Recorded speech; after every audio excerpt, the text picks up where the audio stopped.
Call this August 4th special hearing of the Albany Planning and Zoning Commission meeting to order. Staff, can we please have a roll call? Yes, there he is. Okay.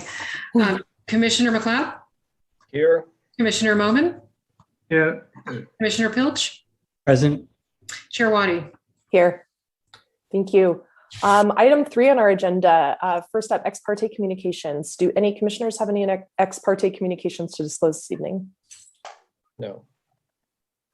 No, I just to be safe, though, I mean, I have not had any communications with the applicants. I have talked with others about this project, but not applicants and not parties with any particular interest in this project. Great, thank you. That takes us to item 4 on our agenda, which is the consent calendar. There are no items this evening. Same with item 5 on our agenda, announcements and communications. There are none, which brings us to the first item, main item on our agenda tonight, general public comment.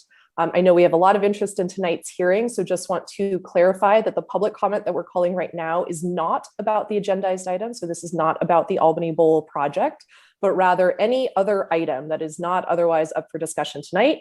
If a member of the public would wish to address the commission on such a matter, now is your time to do so. You have 3 minutes to speak. And now would be your time to raise your hand in the queue if you'd like to speak in general public comment.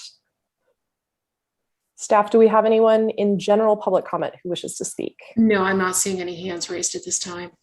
Okay, last call. Seeing no hands raised, we will go ahead then and close general public comment, which moves us along on our agenda. Item 7 on our agenda is discussion and possible action items. There are no action items this evening, which brings us right along to our one meaty topic for the evening, item 8, new business. We have item 8-1, which is planning application 21-002. It's a proposed mixed-use development at 540 San Pablo Avenue, which is also known as the Albany Bowl site. So with that, I will go ahead and turn it over to staff for a presentation. Yes, bear with me. I'm going to bring up the share screen function. Okay. So before you tonight is the first more formalized review of the 540 San Pablo Avenue Albany Bowl mixed-use development project. Previously, the commission reviewed this as a preliminary study session on March 24th. So this is the formal application which has been filed, and the plans are dramatically different from what you saw in March. At that time, you provided extensive comments to the applicant, and they have done a pretty major rework of the plans, which you'll see this evening. So for your review this evening, I will provide you with a presentation overview summarizing the staff report. The applicant will also provide you with a presentation. As you can imagine, we expect a lot of robust public comment. And once that concludes, we'll bring it back to the commission for your opportunity to provide feedback to the applicant. And just as a reminder, this is a study session, so no action will be taken on the project this evening. This is just informational and feedback only. Just to give you some background, the site is a little over 2 acres and currently has the Albany Bowl with some miscellaneous retail.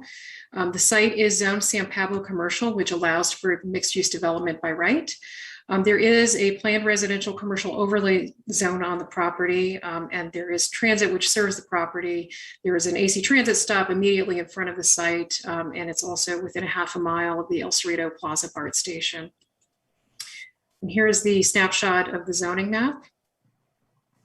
And then also the vicinity map. Just to give the commission a little refresher, the site right now is actually comprised of 9 separate parcels. This proposal would actually consolidate the 9 parcels into one. So the existing lot lines would be dissolved, and this would be one contiguous parcel that would be done separate from this process. It's what we call a lot line adjustment. So it's a ministerial review, meaning it is not subject to a public hearing process. This is the street view of the property looking west. And to give you a snapshot of the project details, there are 198 residential units proposed between two buildings, Building A and Building B.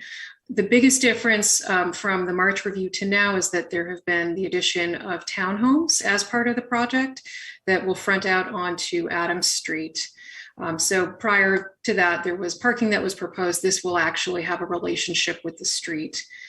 Building A is 5 and 6 stories with an overall height of 69 feet and 121 units.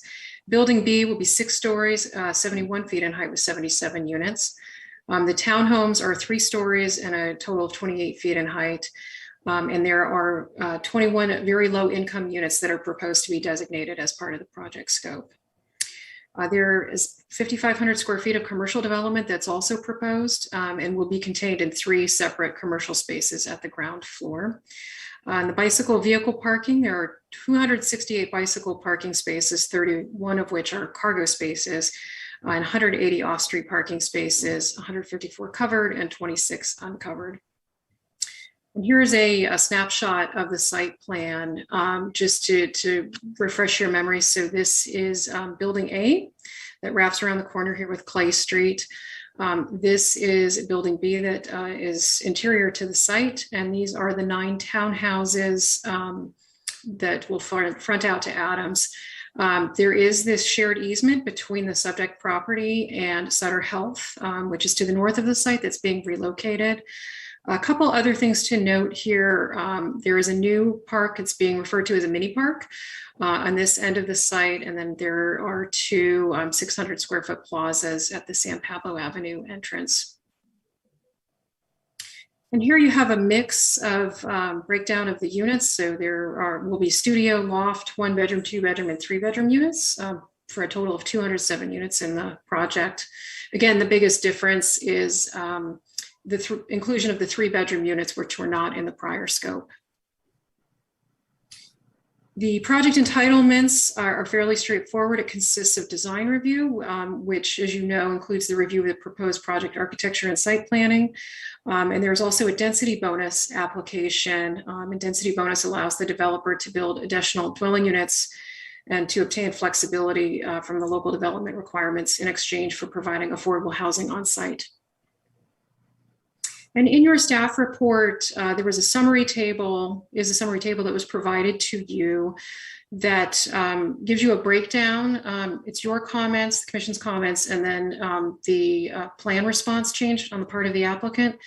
So with respect to parking and circulation, the commission had asked for the surface parking along Adams to be modified. That's where the townhouses are. The overall vehicle, on-site vehicle count has decreased from 197 spaces to 180. Cargo bicycle spaces have been provided. There are 31 new cargo bike spaces. And there is some enhanced bike and pedestrian connection from Adams to Brighton that connects the site to San Pablo Avenue. And as I mentioned before, there's been the inclusion of additional family units for a total of 22 3-bedroom units, as well as a family center.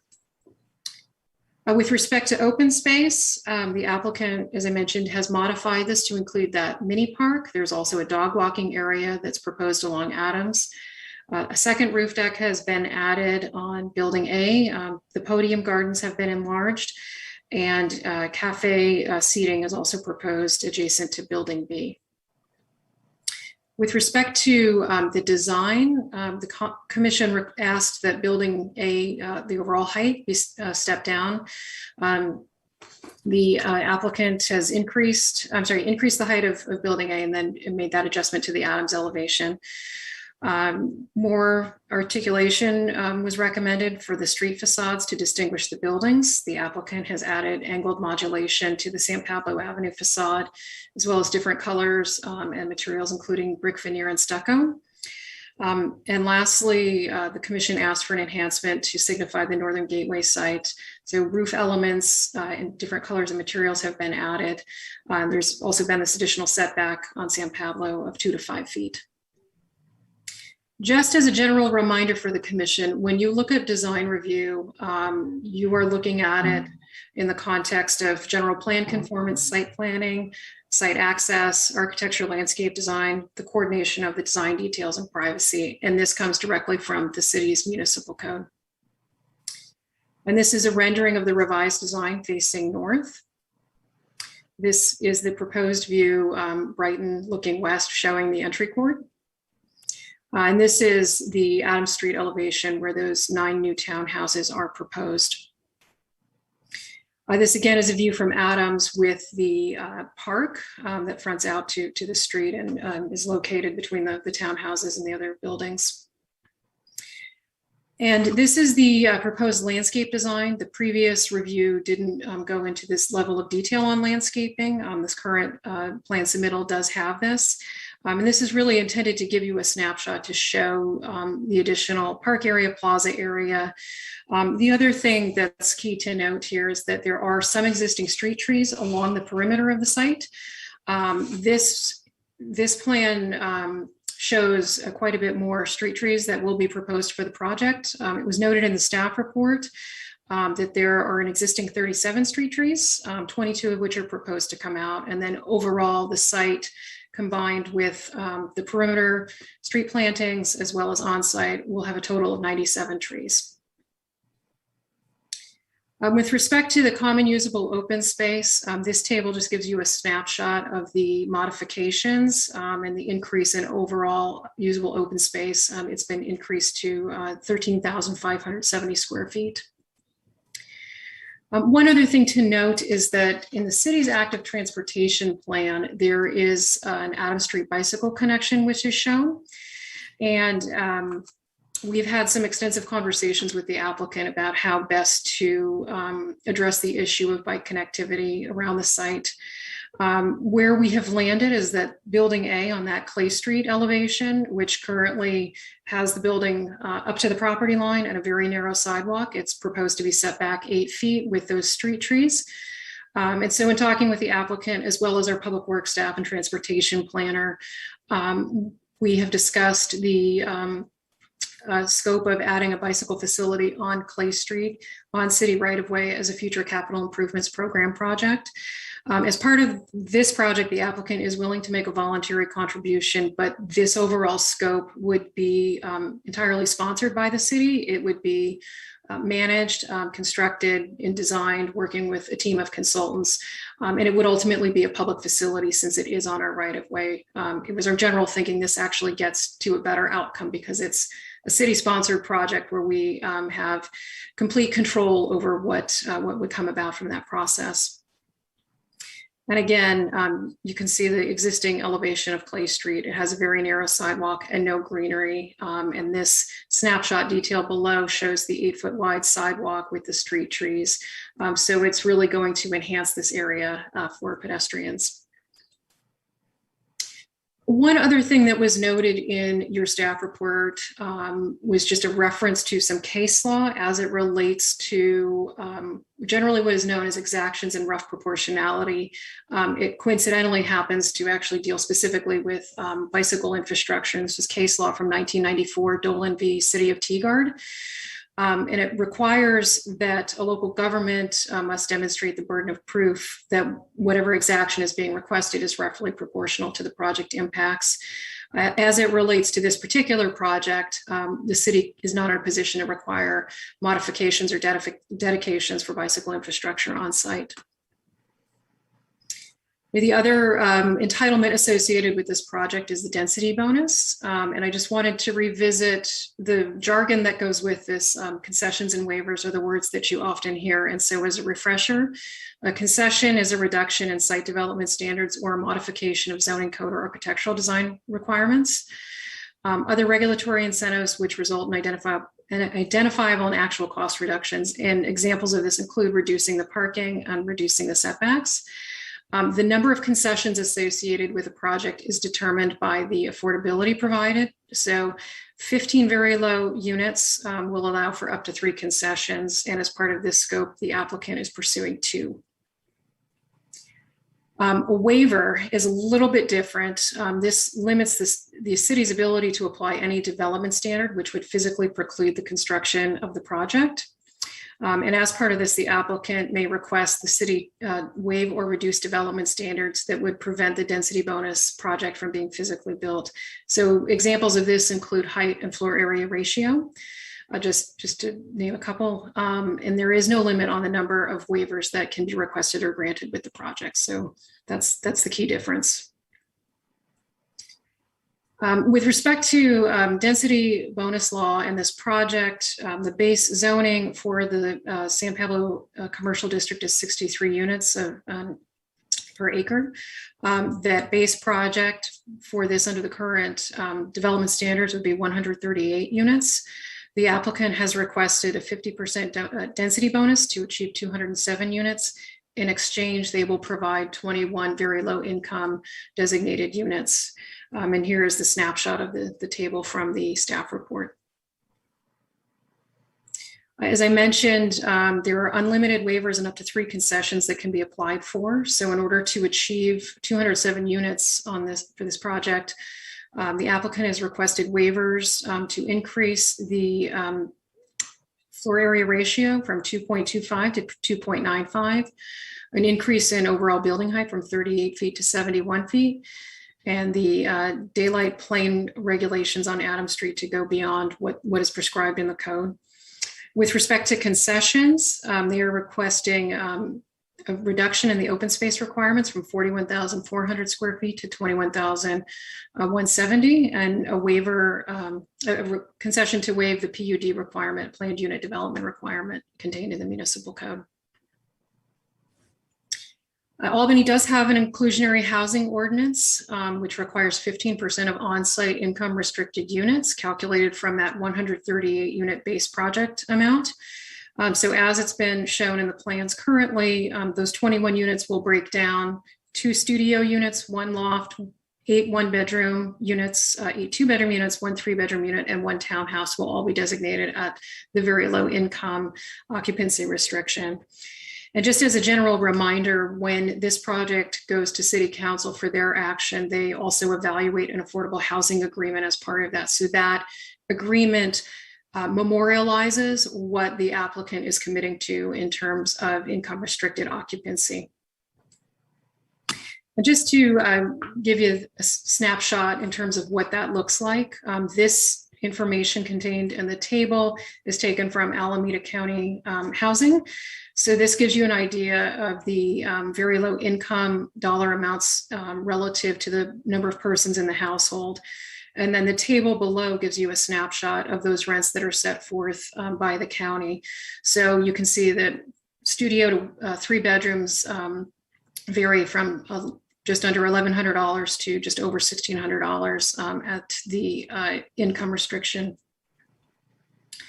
And then again, just as a reminder of how occupancy works, the project manager, project sponsor will manage the full affordable unit process for their projects. They do this with other projects that they manage. They have housing availability listings, which are posted and stipulate those income requirements. The applicants are then further screened to make sure they're properly qualified. And then the qualified candidates are run through a lottery with a randomizer. On to the parking aspect of it, there were 268 bicycle parking facility parking spaces proposed, 127 protected spaces with a room that's will be accessible in building A. 93 protected spaces are proposed for building B.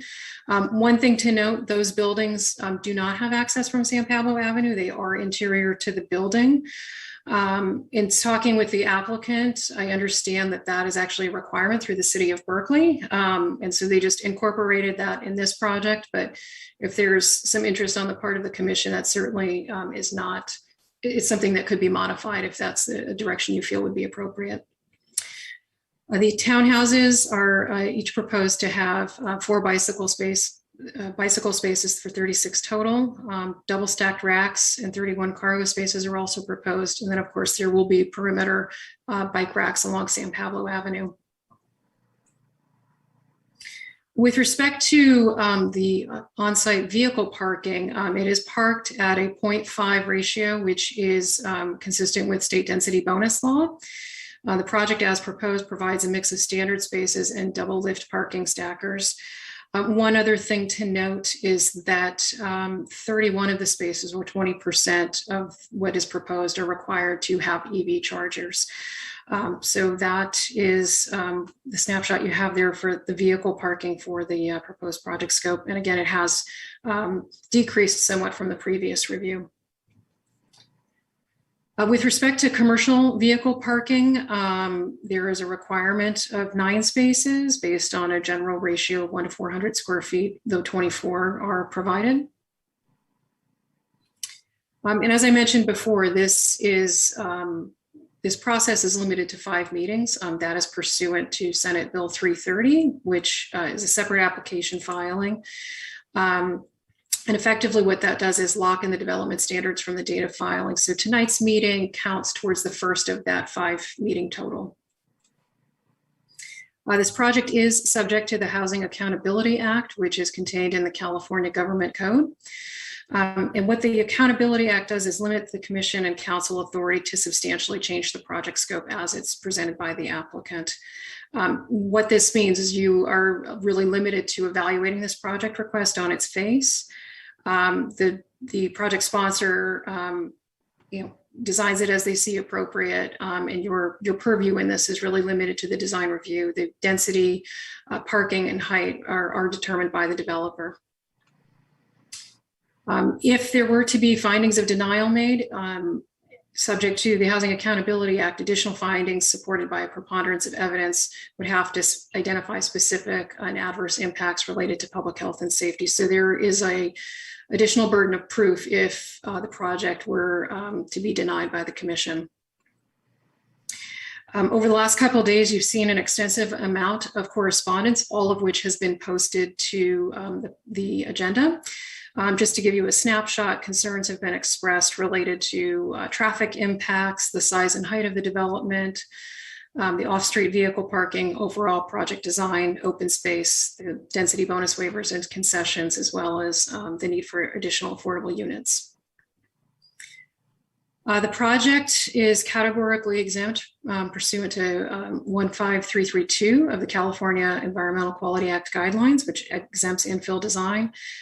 We are working with our legal staff and external CEQA consultant on the appropriate preparation of supporting analyses that will come back to the Commission when it's time to take action and make a recommendation to City Council.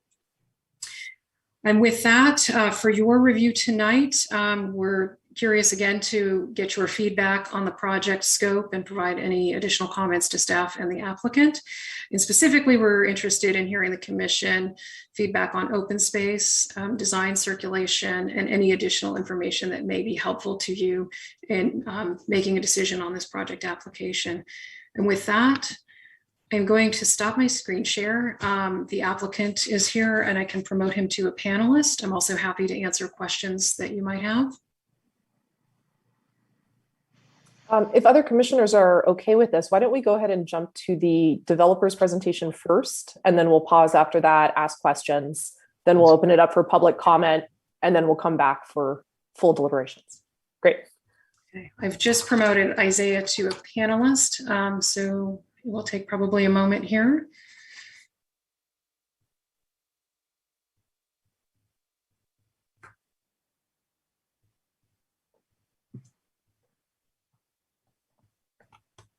Okay. Can you all see the screen presentation? Okay. Yes. Yeah. Well, good evening, and thank you, Anne, for a great staff report. So I'm Isaiah Stackhouse of Trachtenberg Architects. It's nice to be here with all of you tonight to review our project at 540 San Pablo Avenue. So just to remind everyone, here's the project site. It's a great location on the active San Pablo corridor, close to groceries, services, and BART. Here's a view looking north along San Pablo, a view looking west with Albany Hill in the background, view looking south, and an aerial view of the site. And just to remind everyone, the site importantly does have an easement that's relocatable that allows cars from Sutter to pass through the site and come out to the traffic light at Brighton. It allows those cars to make a left onto San Pablo. So here's the site plan that we looked at the March 24th study session. The easement was located along Adams and came out to Brighton and created 2 buildings. We'll highlight some of the comments. One, the commission hoped that there could be more open space and less outdoor surface parking. Let me see. Second, the commission hoped that there might be more ground level open spaces and that they might even be available for community use. Wondered also if there could be a cafe with outdoor cafe seating. Wondered if there could be connections out to Adams through the parking area. Also wondered if there could be a built edge along Adams instead of the surface parking lot, and if there could be more family units. So here is a revised site plan with the easement relocated to create now 3 separate buildings. So there's less surface parking and more open space. We've removed 51 surface spaces, basically 2/3 of the previous surface parking. And we've been able to create 51% more open space, over 7,000 square feet of new open space. So ground level open spaces for community use, we've created a park on Adams here and 2 plazas in the front here. For connection to Adams, we've created 3 mid-block connections that all allow free public access through the site. A built edge along Adams, we've added 9 townhouses that front Adams with porches and walkways out to the sidewalk. And more family friendly, in addition to the park and to the ground level family center and more lounges in the building, we've changed 22 of the units to 3 bedrooms and also increased the number of 2 bedrooms so that there are now 102 family units, which is 49% of the overall units in the project. So here's a ground level plan.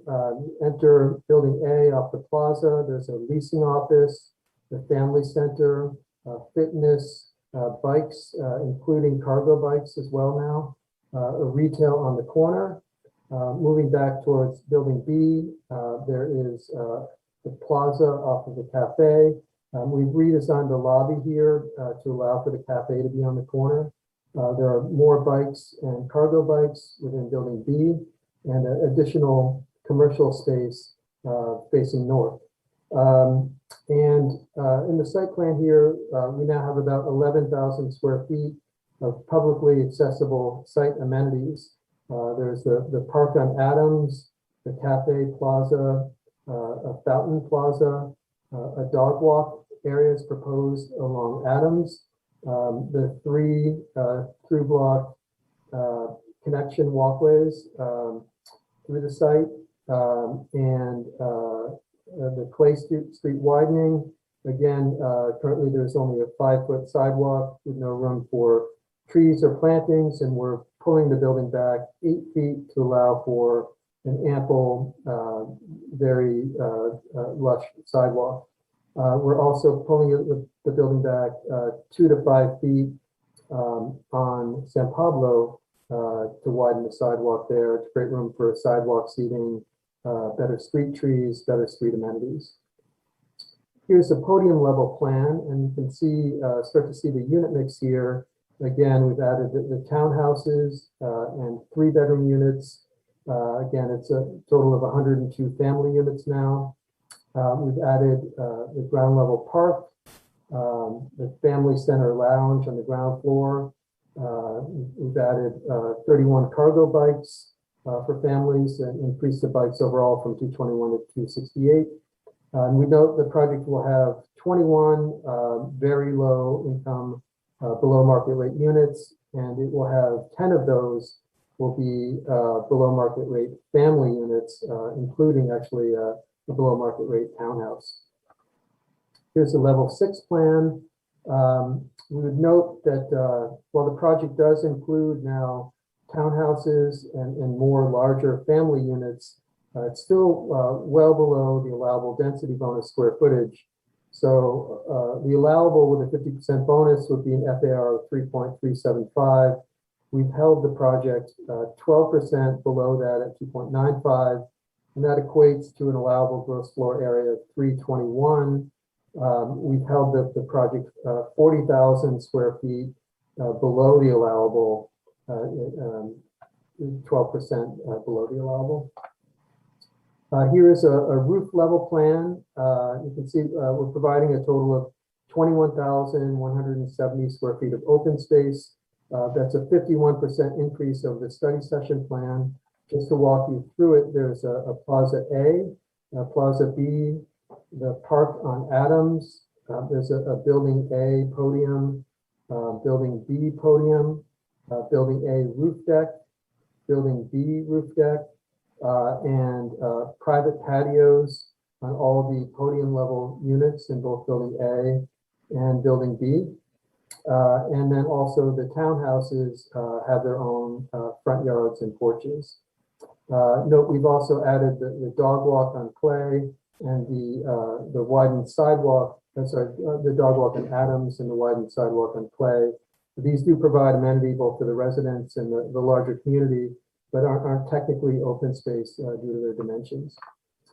So here are our unit plans. The townhouses enter from a garden walkway off of Adams. There are porches. You enter and there's a flex room.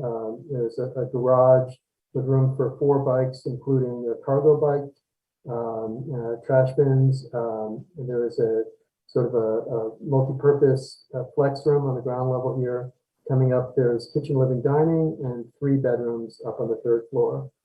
Here are 3-bedroom units, 2-bedroom units, loft and 1-bedroom units, and studios. And again, the project is now 10% 3-bedroom units, 39% 2-bedroom units, for a total of 49% 2 and 3-bedroom family units. So here's a view looking north along San Pablo, showing the richly articulated buildings with bay windows and strong corner elements. Here's a view from Brighton looking east. Note the easement really creates a natural break in the massing. We're proposing a complementary palette of rich earthy materials, brick veneer, integral colored plaster, Corten steel accents. And ultimately, we're trying to create high quality buildings with very careful detailing that stand the test of time. Here's a view looking south along San Pablo, showing the new fabric of retail and the rich pedestrian streetscape we're trying to create here. Here's a view looking south on San Pablo with strong corner elements and a very active streetscape and roofscape as well. Here's a view from Adams and Clay looking north. Here's a view from Adams looking east towards the park with a dog walk to the right, the townhouses to the left. There's a closer up view of the park. Here are building sections. Note the density bonus does go above the daylight plane in order to accommodate the density bonus units, but as shown in the plan here in the section, the building is stepped back there. Section through building B, through the B and the townhouses. We note the townhouses are held below the daylight plane. Here's a landscape plan with lush planning and new and existing trees around the streetscape and throughout the site. Here's detailed landscape plans at the ground level park and plazas. We're exploring art features that may recall the bowling alley. So at the reflecting pool plaza, there may be built-in benches from reclaimed bowling alley wood. Similar for the cafe seating. There may be sort of bowling ball wall elements. up at the park, under the low alley of trees. There may be community tables that are built from reclaimed bowling alley wood, and there may be a fountain that recalls a bowling ball in the lawn here. You can also see the start of the dog walk that goes along Adams here. Here are landscape podium plans for buildings A and B. Again, lush planting with large tree canopies and a range of seating and gathering spaces. Here are the landscape plans at the roof of buildings A and B. Both are landscaped and furnished, and both have indoor lounges with restrooms attached. And from the street, these roof decks, we think, really add to the activation of the facades and really add to the sense of activity and vibrancy of the buildings. That concludes our presentation. Thank you, and we are here. We look forward to the discussion and are here to answer your questions.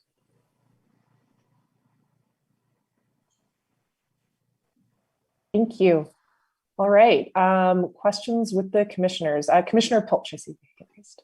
Yeah, just one quick question for staff. Staff mentioned that this project should be categorically exempt from secret review, but then also mentioned that there will be some analysis done to support that.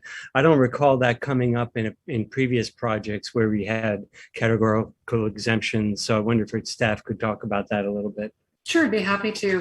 Yeah, typically the categorical exemptions that this commission sees for residential remodels, use permits, that sort of thing, there typically isn't any analysis done. Those are generally, those scopes of work are understood to have minimal impacts, and so that exemption covers it. We are categorically exempting this with the understanding that there will be supporting technical appendices that support that determination. So it's not simply just proclaiming and having you adopt a resolution that the project is categorically exempt. It's the more sound approach to work with our consultant and have them prepare supporting appendices that determine that conclusion. So we are working with our CEQA consultant on analysis. Okay, so presumably because it's a much more significant project than we might normally see, that's why you want to take the time to make sure we do the categorical exemption correctly. Exactly, and those supporting appendices become part of the record. So it's just additional technical data that the commission can evaluate when determining the CEQA compliance. All right, thank you. That's all I had for now. Commissioner Momin. Thank you. I have a couple of questions to the applicant and a couple of questions to planning staff. I will start with the questions to the applicant. I don't remember if it was explained in the last presentation, but I'm not very clear about the traffic flow through the parking. We have this easement that comes from the Albany Health Center side, and then we have middle central area parking, and then garage entrances, and then the middle entrance or exit, whatever that is right at the street intersections with street lights. I would like to know what is planned. Yeah, so great question. Currently this is the edge of the site. This is parking for the Sutter building here. There's existing curb cut here, which will remain. There's actually a curb cut out in this direction that will be abandoned, will no longer be in the new plan. So the new project has to include the ability for cars parked at Sutter to drive through the site and out. However, that easement was written in such a way that it could be relocated anywhere through the site. It just needs to be able to get out to San Pablo to the traffic light here.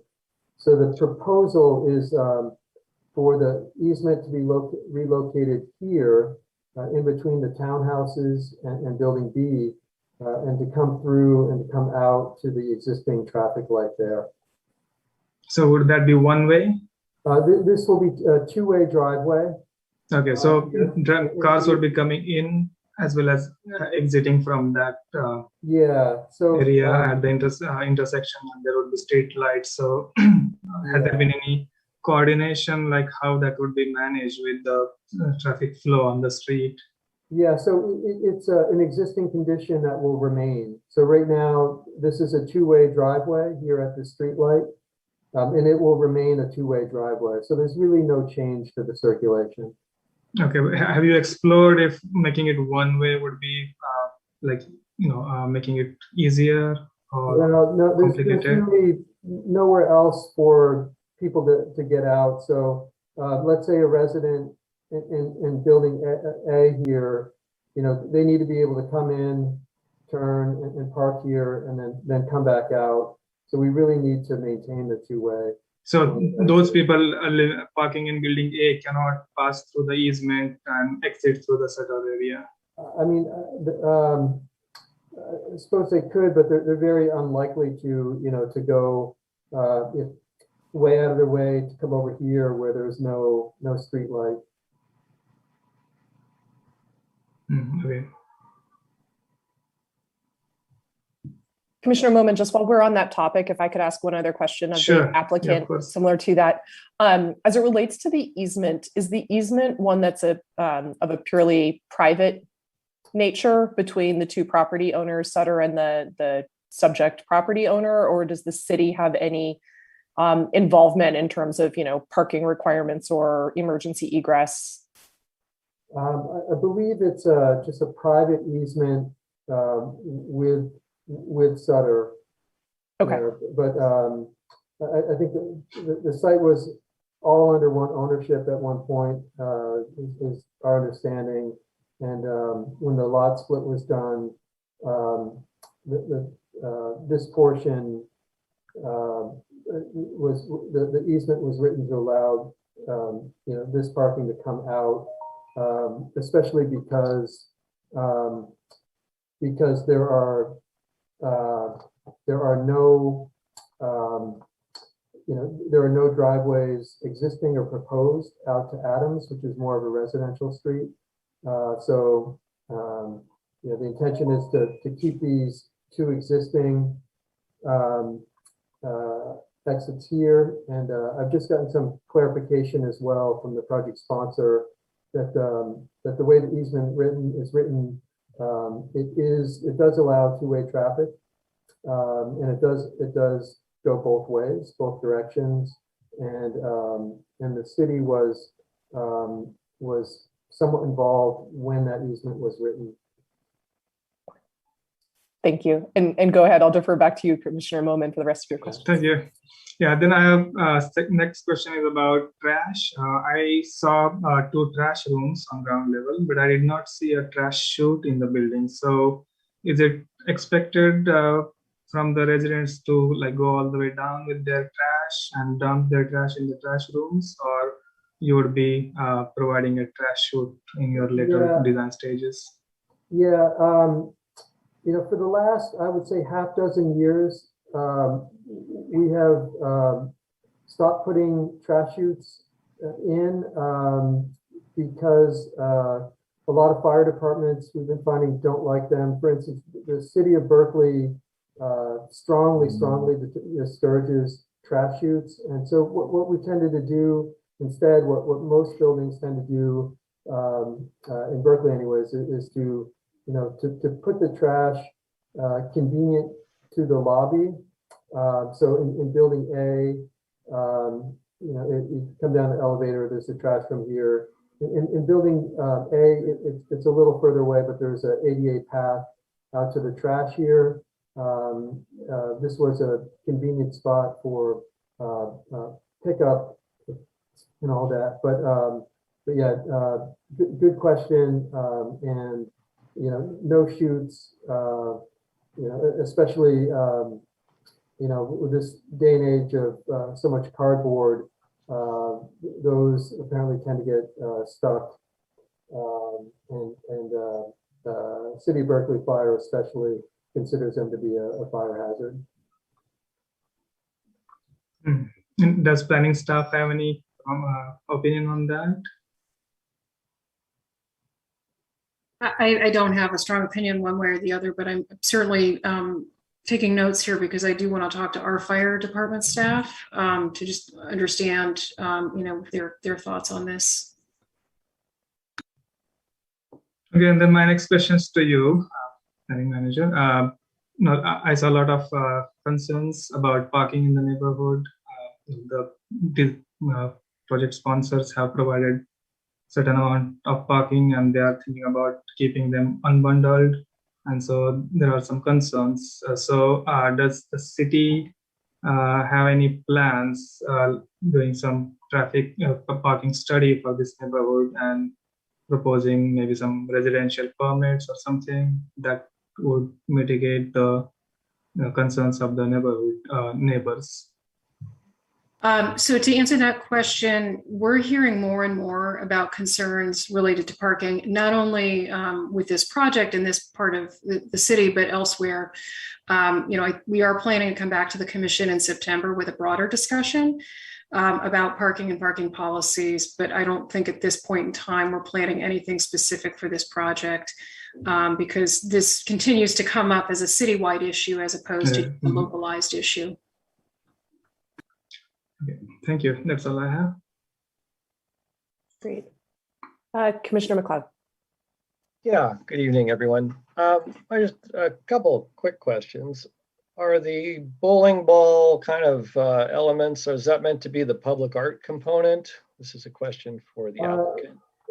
Or is there a separate public art component plan? I think that's not fully determined yet, but we're exploring, possibly, a bowling ball fountain. It's early stages, but a bowling ball fountain or some kind of bowling ball related art pieces or furniture. We welcome suggestions. It's not a determined thing. It's at this point, it's sort of some brainstorming and ideas. All right. My next question is about the building, and will it be all electric? It's part of our climate action and adaptation plan, big component of sustainability. So I just wanted to clarify if the building is going to be all electric, or all the buildings, let's say. The buildings are definitely, all of the units are going to be 100% electric with electric appliances. The buildings will have installed solar on the roof. They will have EV charging stations.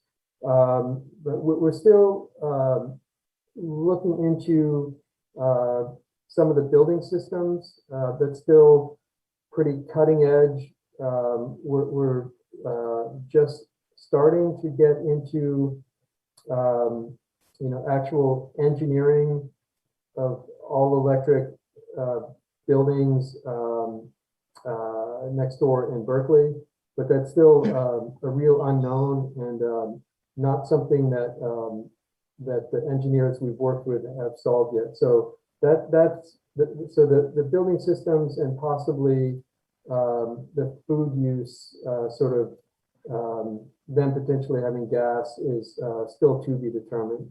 But we can commit now, we do know now for sure that we'll have 100% electric appliances, installed solar on the roof, and 31 EV charging stations or more.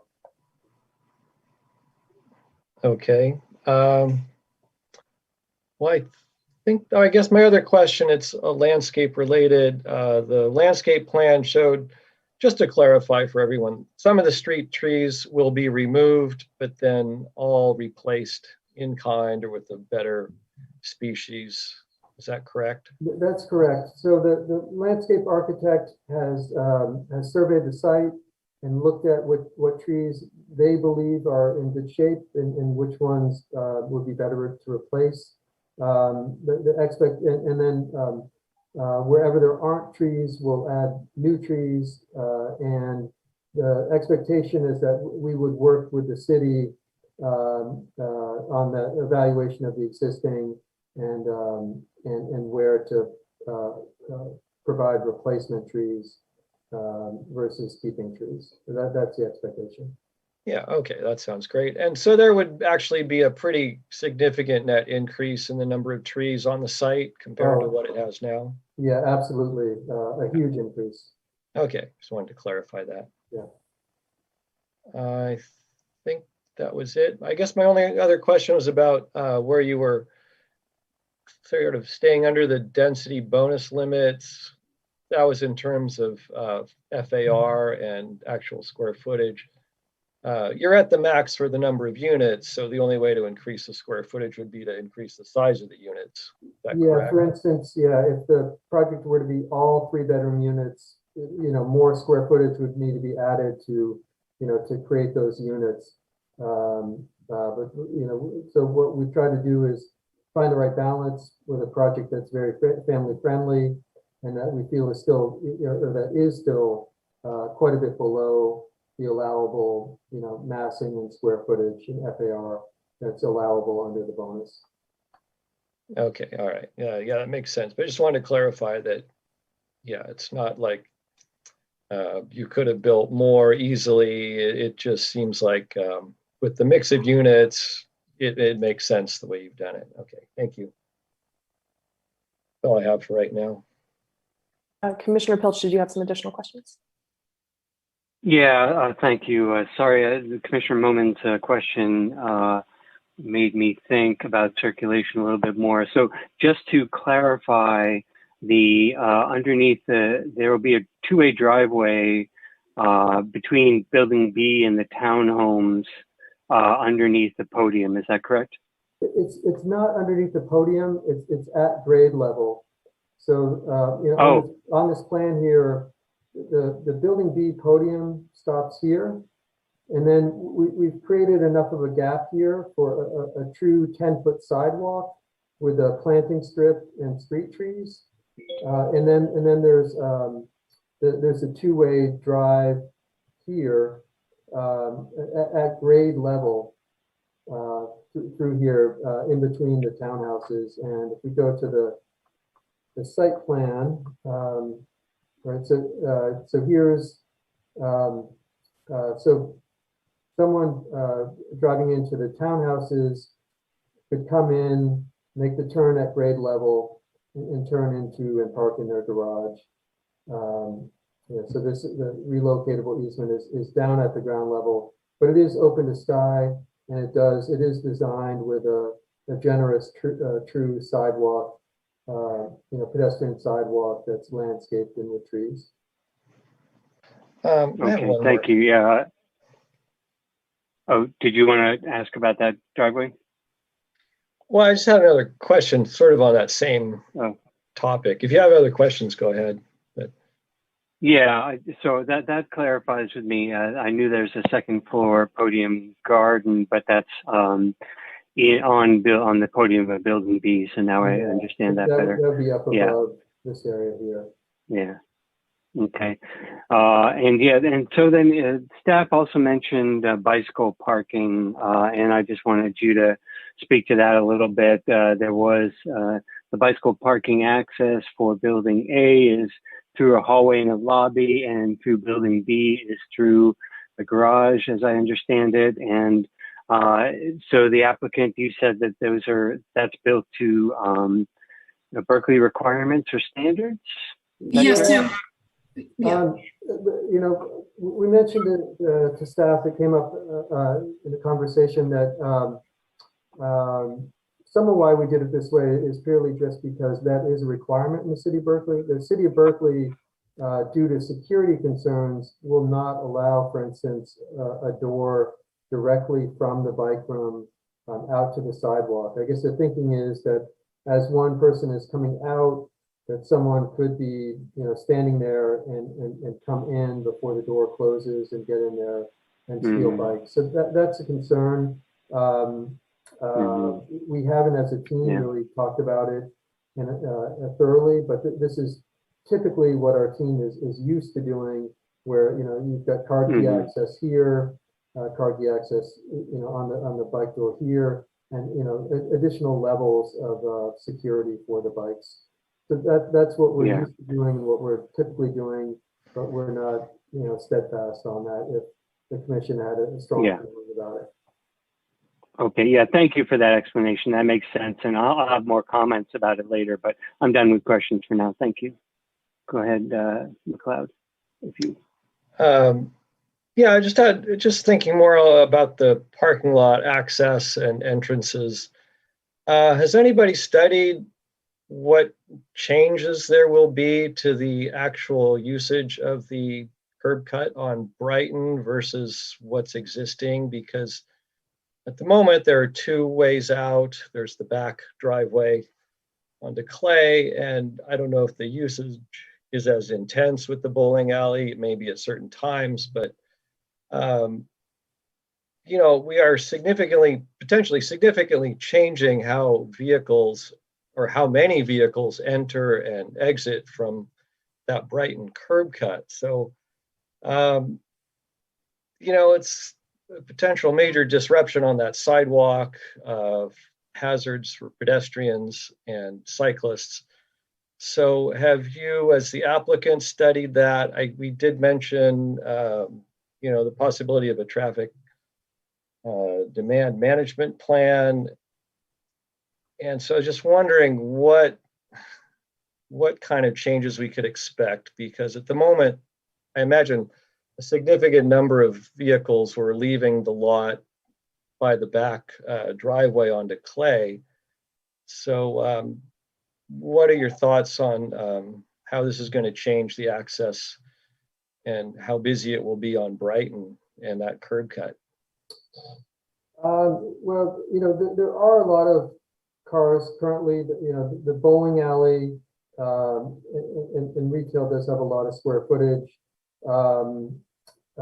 So, we don't think it'll be a significant change from this. And I guess a question for Anne and staff.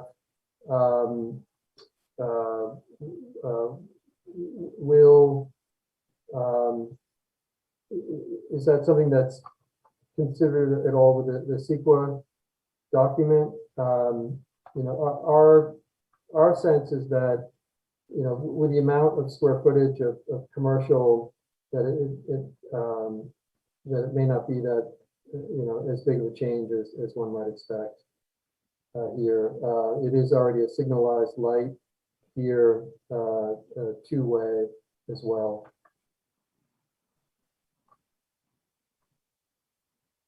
Yeah, I can talk to our transportation planner about this. I don't think, though, we were anticipating analyzing the internal site circulation as part of the project scope. Well, it's more to study what the impact would be on that sidewalk at Brighton, whether it would be, a much more significant usage of that curb cut versus what we have now with, fair number of vehicles exiting and entering on Clay. So just curious to know how much of a disruption that will be, on what could become a very busy pedestrian way, and potentially bike lanes, cycling lanes, etc. So, I think it would be a good idea to just think about that. Yeah, I mean, But also, I just want to point out, if the city in the long term is going to put a bicycle facility there, we would not want conflict with a driveway access point. And that was part of the thinking by designating that area for the potential two-way cycle track, is that there wouldn't be a pedestrian vehicle conflict there, since it would be a restored curb and proper sidewalk. Well, I'm talking about on Brighton, but you're thinking on Clay that there would be no curb cuts on Clay. I see that, right? Yeah, exactly. There's a curb cut at the southwest corner. That will be filled in. Yes, that's correct. but in a way that, the driveway is not dissimilar from Clay, which, neighborhoods up here, coming down, the intersection here is not that different from, Brighton. It's a four-way, and certainly the, majority of traffic is up and down San Pablo.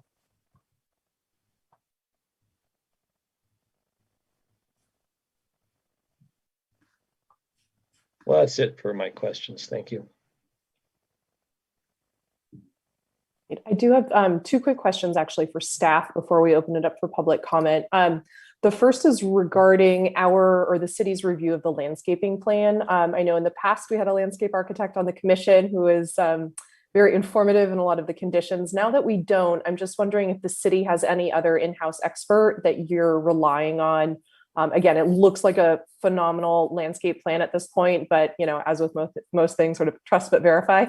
And I'm just wondering what the city's approach is to reviewing the landscape plan, just to make sure, the right species are being chosen, ongoing likelihood of the survival of different plants or, climbing trellises, things of that nature. If you could just opine a little bit on that. Yeah, of course. So our contract planner assisting us, Urban Planning Partners, does actually have a landscape architect that they consult with. And it was our initial thinking that we would have some analysis prepared utilizing the expertise of that landscape architect to give us, just a snapshot of their thoughts on it, proper plantings, tree species, street tree replacement, that sort of thing. Great, that's very helpful. And I imagine that analysis will be done before there's any adoption hearing that's before us. It will be part of your packet when we come back to you to take action. Perfect.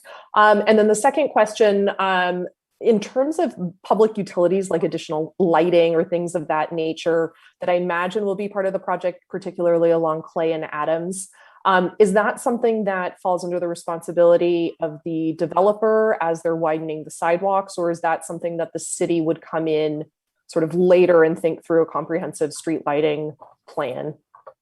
So I would want to talk to our public works director about that, because I understand right now there is a forthcoming effort to look at street lighting comprehensively. And so that may be best folded into that effort, because that will look at, lighting as a whole throughout the city and trying to establish some uniform standards for lighting so that it's consistent.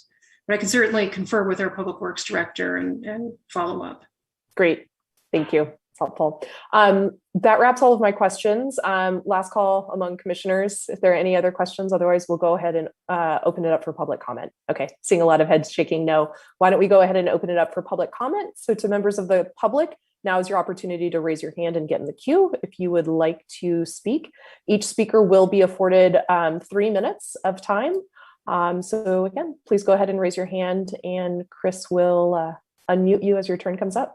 Yeah, so I am going to ask Isaiah to stop his screen share for a moment. And we are going to have, I'm going to call the speakers and Chris will run the timer. So the timer will appear on the screen, as you can see. So the first speaker is Yi Shan Chen. You have 3 minutes. Hi, I think we all agree that providing more affordable housing in Albany is our common goal, and I applaud the city's effort to make this happen. However, this proposed design simply does not comply with Albany's general plan for transforming this zone to be more attractive and more pedestrian-oriented. First of all, my daughter was hit by a car walking to school a few years ago, breaking her leg. And we all know how dangerous it is to walk or bike across San Pablo already. And I'm sure all of us who have tried had close calls. The idea of not providing enough parking to force new residents to use public transportation is disingenuous. And there's no way to require residents to not have a car. The reality is that if these projects go ahead, there will be at least additional 100 or even 200 more cars parked on and driving on neighborhood streets, creating more danger for our children walking and riding bikes to school, and for all other pedestrians and bicycle riders in Albany. I'm also concerned about how the design package show what trees will look like 20 years down the road. Some of the views showing 40 feet tall trees in some of the views, making the project appears to be more lush and welcoming. But in fact, the project proposed to cut down the existing mature American sweet gum 16 to 18 inches diameter, trunk size at breast height on San Pablo, and leaving us 3 existing 2 inches diameter Shumar oaks that look like sticks. I believe we community members need to better understand how the decision is made. Is there an arborist report to why they're cutting down the street gums? And what is the stormwater mitigation measures they're proposing? Could our existing infrastructure handle the additional runoff? And where is the study? I believe cramming a hunk of concrete into this 2-acre lot will not solve our housing crisis. And in general, I believe we need a holistic overview of how to spread out the density along San Pablo, and our solution need to be in proportion to the benefit it will provide for the community. Therefore, I request the commission to deny the developer's request for waivers and ask for the design team to go back to the drawing board, provide us with more thoughtful overall design, reduce the height of the building, and provide the community with a complete shadow study, contextual view studies, infrastructural feasibility study, and traffic study. Thank you very much for your time.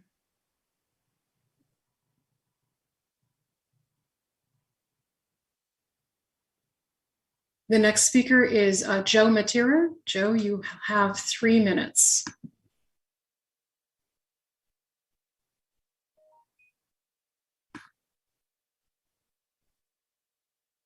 Okay.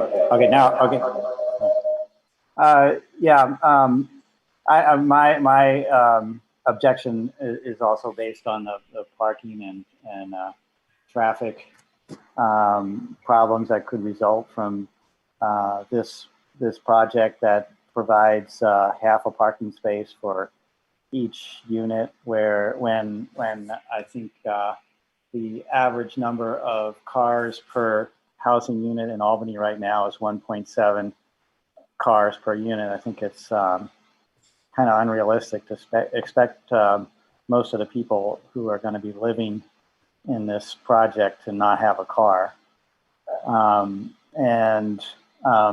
So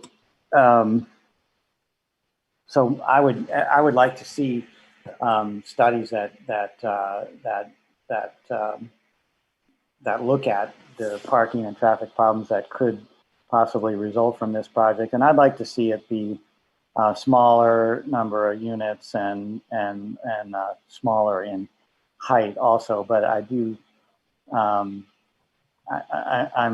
happy to see more housing in Albany, and I'm happy to see some low-income housing also. But those would be the issues that I would have with it. And that's it for me. Okay, the next speaker is Buddy Williams. Buddy, Thank you. You have 3 minutes. Yes, can you hear me? I'm remote.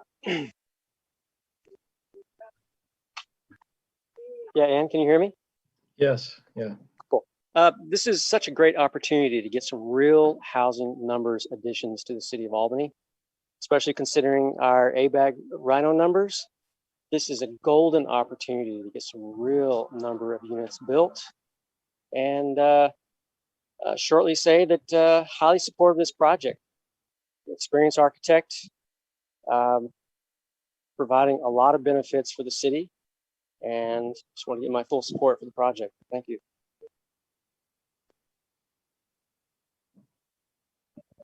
Okay, the next speaker is Dan Johnson.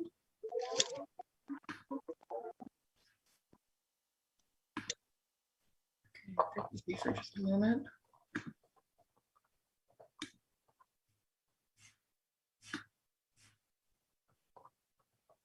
Oh, great. I'm unmuted. Can you hear me?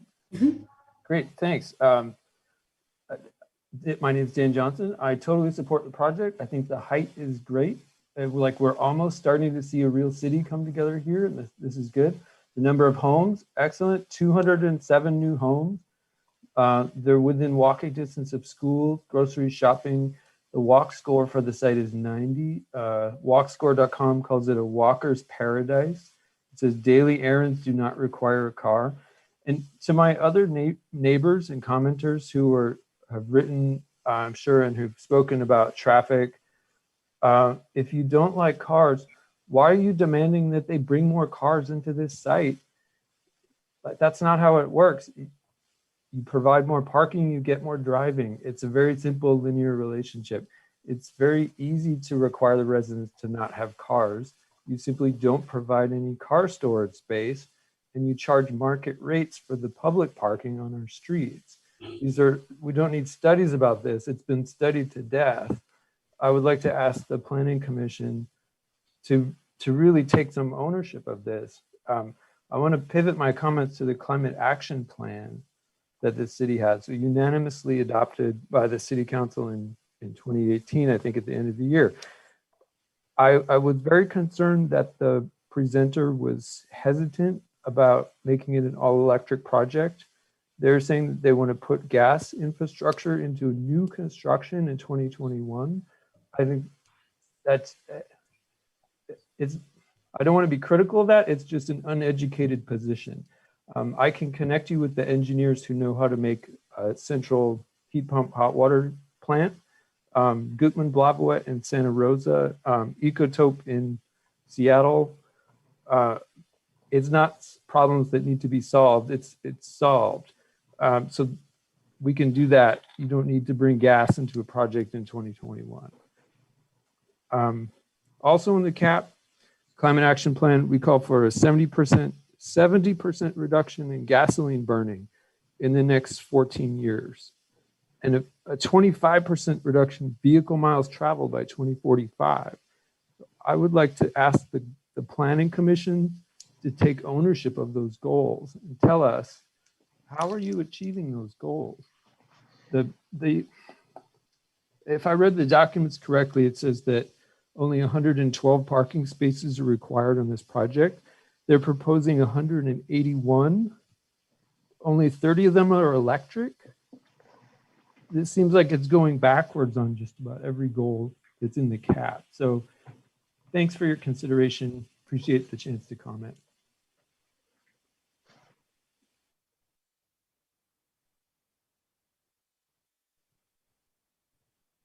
Okay, the next speaker, Elaine. Elaine, you have 3 minutes. Yes, can you hear me? Yeah. Okay, thank you. I am concerned the proposed building is too tall for our part of the Albert Hill neighborhood. We have the hill behind us and therefore a decreased amount of afternoon sunlight as is. With the proposed building and its height, especially its height or with the proposed building's height, I am concerned we'll get even less sunlight, specifically early in the day before noon. Thank you. Okay, the next speaker is Eric.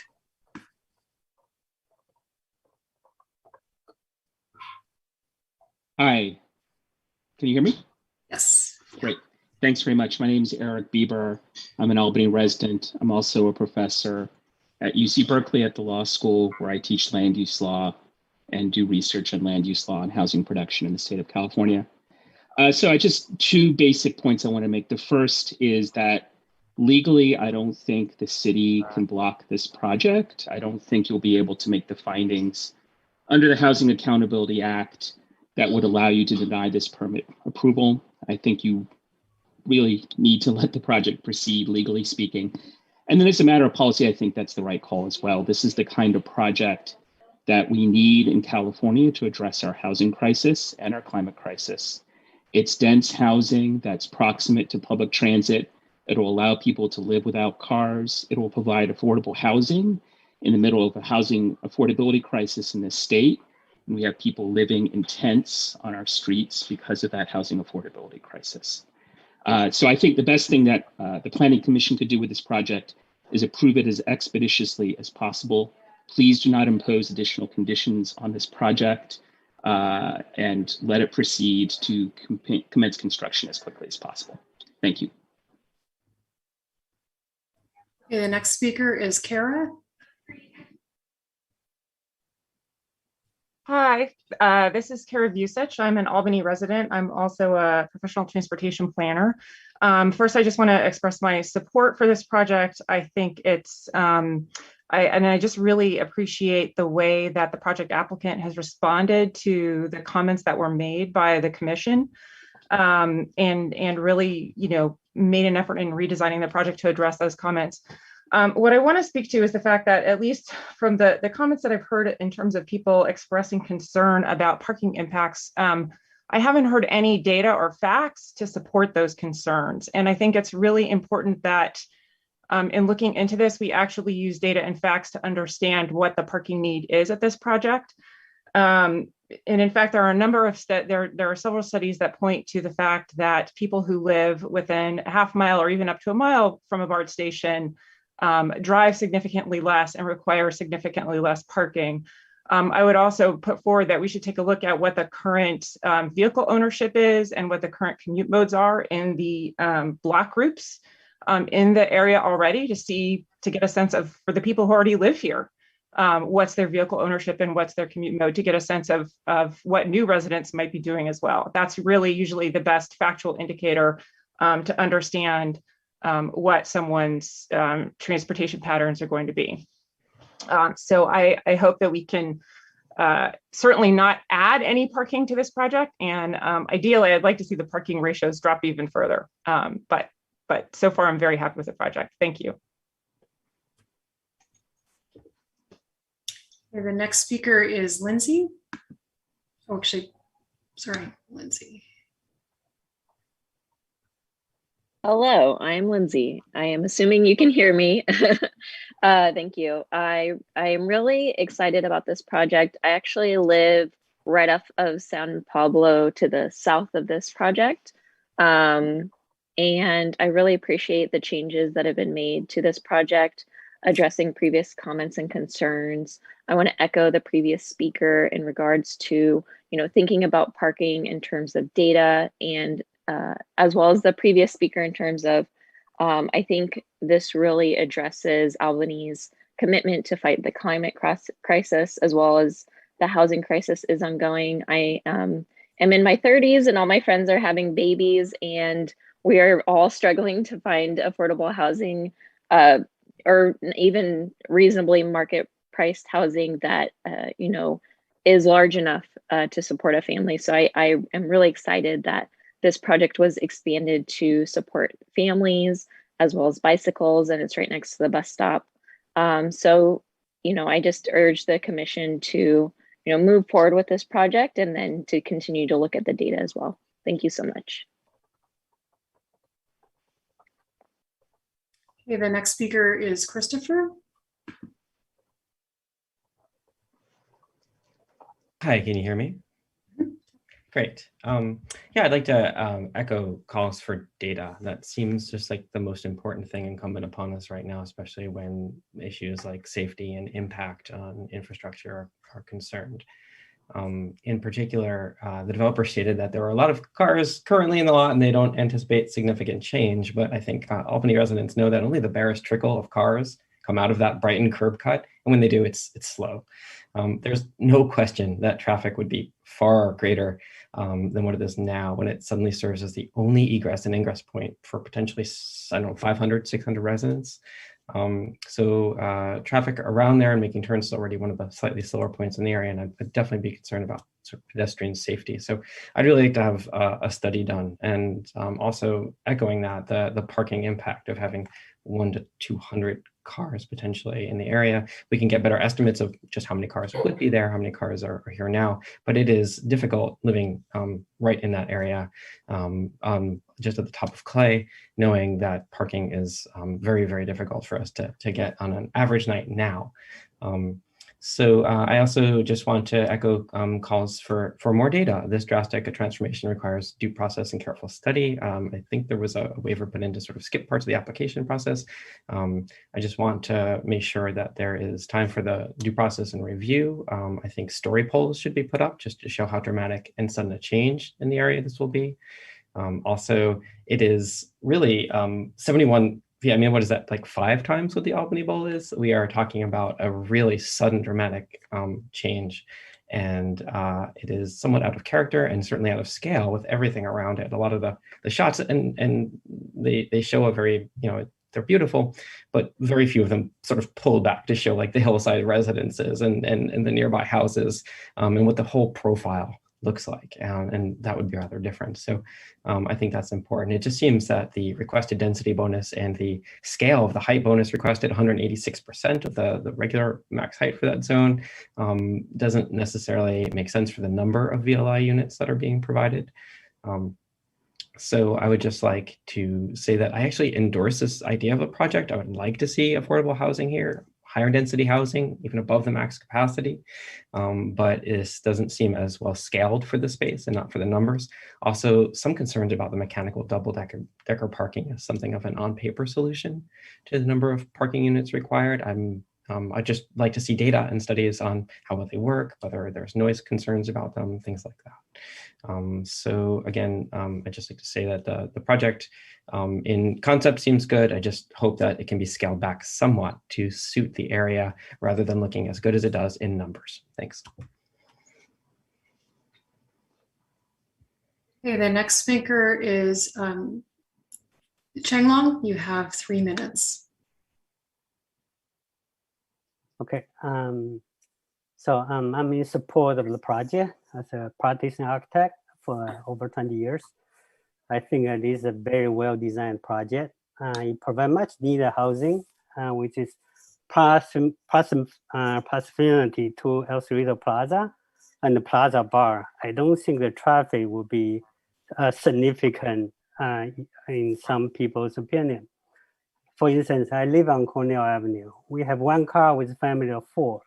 We always take bar to work or to school. And when my son went to Cal, he take bar. I went to work in Oakland, I take bar. So we rarely use cars. So that's the reason we choose to live in this area, because we are close to public transportation. So I think that it makes sense to have this kind of project located close to the public transportation system. I also encourage the city and design team to explore all the electric buildings, like cities like San Francisco, Palo Alto, and San Carlos, etc. They all require a public building to be all electric. So I think that is a really great idea. We should explore that even more. Thanks. Okay, I don't see any more hands raised. Okay, great. Well, one last call. If there are any other members of the public who'd like to speak, now's your opportunity. Go ahead and raise your hand. All right, seeing no new hands, we will go ahead and close public comment and turn it back to the commission for deliberations. Any commissioners want to kick things off here?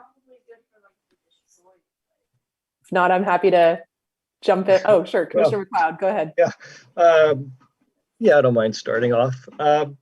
Yeah, first of all, I'd like to thank staff for the great presentation and the applicants as well for their presentation. And I would like to also express my appreciation for the applicants having really listened to our comments at the last study session and having made some significant changes and, in my mind, some significant improvements. There are a lot of things I like about the new design. I think the open space has improved, the ground floor or the ground level open space park, the seating area next to the cafe, next to the lobby, I think is great. The access through to Adams Street is terrific,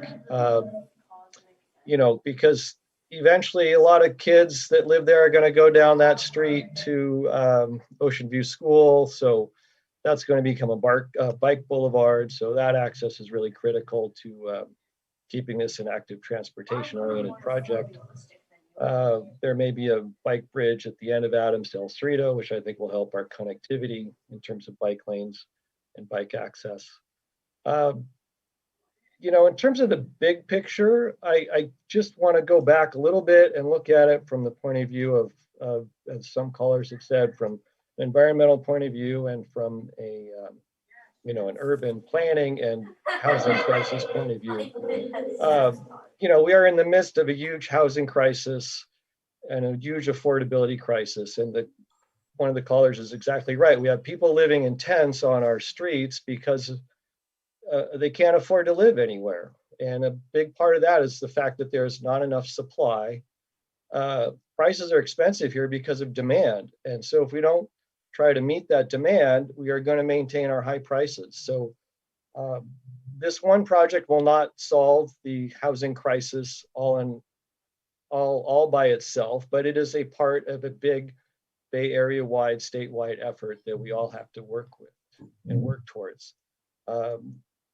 So having said that, I think it's great to have this kind of development on San Pablo Avenue. From an environmental point of view, it's much better to have a transit-oriented development project, and it's better to restrict the number of parking spaces and try to get people out of their cars and provide alternatives to people so they don't need their cars. And one of the speakers is exactly right that studies have shown that people that live near transit use cars less and don't need cars. And this would be the ideal place to live without a car. And a lot of people do want to live car free.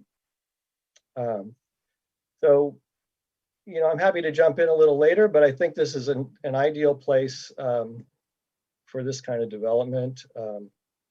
You know, there are a few issues I do have, and one of the major ones is the fact that there are some uses on the street front that are not active uses, and I would really like to see those changed back to retail. I think that was kind of a mistake to go away from the retail storefronts.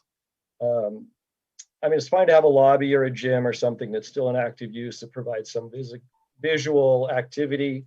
But the blank walls for the mechanical areas or the bike storage rooms, I think, are a mistake. And I think those should be converted back to retail space or commercial space of some kind or some other active use. Concerning the bike rooms, I appreciate very much that there's large bike rooms and space for cargo bikes. I think it could be bigger and there could be more space for cargo bikes because you know, we see the evidence before us every day with parents and kids on their cargo bikes. You know, everybody's healthy, active, getting around town, very low environmental impact. It's a way to live without a car. You know, I think that should be expanded. I think there should be even more bike room space versus parking space. And then somehow how the access to those bike rooms, it's very convoluted, especially for building A. I don't think that's a very practical way to get in and out of those bike rooms. I do understand the security idea of not being able to go straight from the street, but there's got to be a way to make it much easier, much more practical to get in and out with your bike from both buildings. It would be nice not to have to go through a parking garage as well to access the bikes. So I think that should be studied. I think they should be moved back.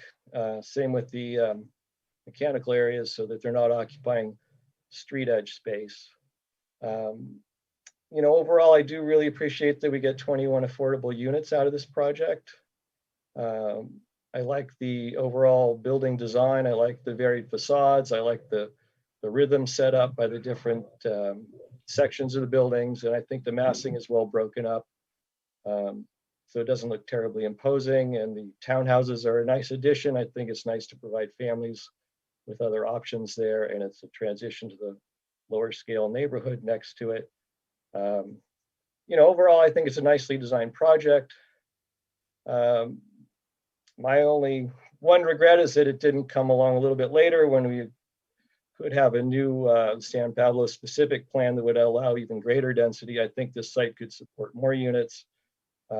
I would actually reduce the parking more, and I would create a little more outdoor space. The small park is great, but I would actually double it, take out that row of parking next to it, put in a tot play lot there so that families and kids could, you know, really activate that space. I would also make the sitting area next to the cafe bigger.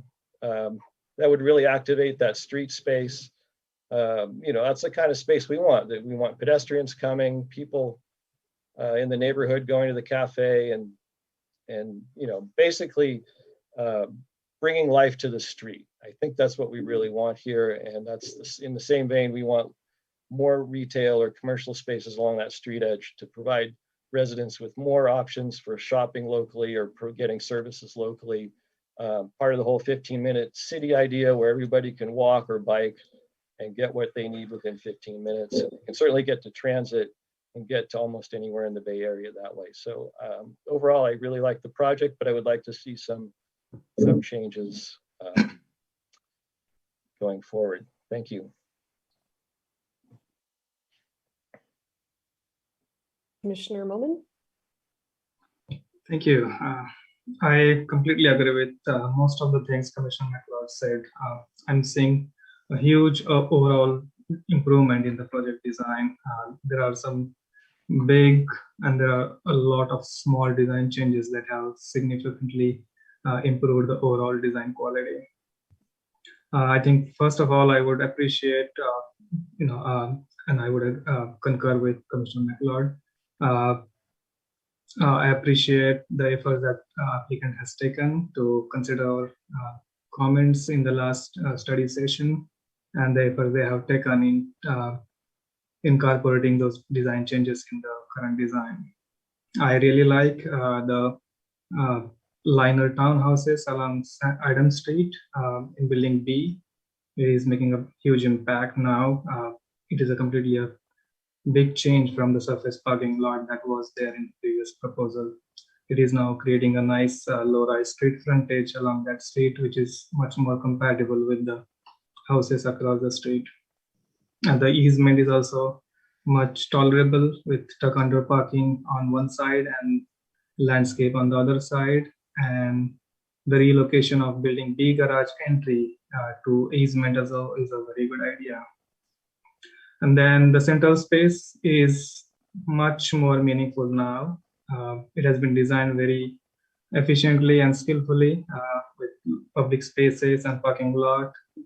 The small public open spaces on the street sides on either end look very attractive in plan as well as in renderings. The 3 pedestrian connections between Adam Street and San Pablo are a great amenity. But I think they are a bit too narrow considering they are the main pedestrian connections as well as in future they will be part of a bike network. So currently they are just 8.5 feet wide, particularly the 2 that are on the either side of the parking lot, the central parking, the middle parking lot. And so I would like if they are widen a little bit, there could be some narrowing of the parking lot considering this is a surface parking. The central aisle, middle aisle could be a little narrower, and then that additional space could be added to the pathways on the other side. I also like the overall provision of open space and the distribution. I think 100 square feet per unit is a decent open space standard for a multi-family project of this scale. And I also like there is a nice variety of open spaces and each space has a distinct character and use. I also like the design efforts in memorializing bowling alley activity. And coming to concurring with Commissioner McLeod's comment about play area, the project sponsors have added more 2-bedroom and 3-bedroom units. They have made it a more family housing, which is very appreciable. But then that would bring a lot of kids in the buildings now, and so I think the open spaces need some children's play area. So the designer should find some space. Either it could be on one of the podium spaces or somewhere on the grade, but I think the project needs a children's play area considering the proximity to the San Pablo Avenue, which is not very safe for crossing and going to the Memorial Park, and lack of open space nearby. I think having some quality play area for kids is useful. Then coming to the architecture, I like the overall architecture development. The sawtooth facades are much more attractive than the vertical articulation that the previous proposal had. I generally agree with the neutral palette and the brick veneer on building corner elements look good. However, I strongly feel that there should be a step back on the 6th floor facing San Pablo Avenue. The whole building has the same height except the small corners. I think it would be helpful if we have some step back, maybe the 6th floor steps back 4 or 5 feet. That would create a nicer feeling of bulk along San Pablo Avenue. And the step back could be just between the two bookends of the building, the middle portions where we have those sawtooth vertical articulation.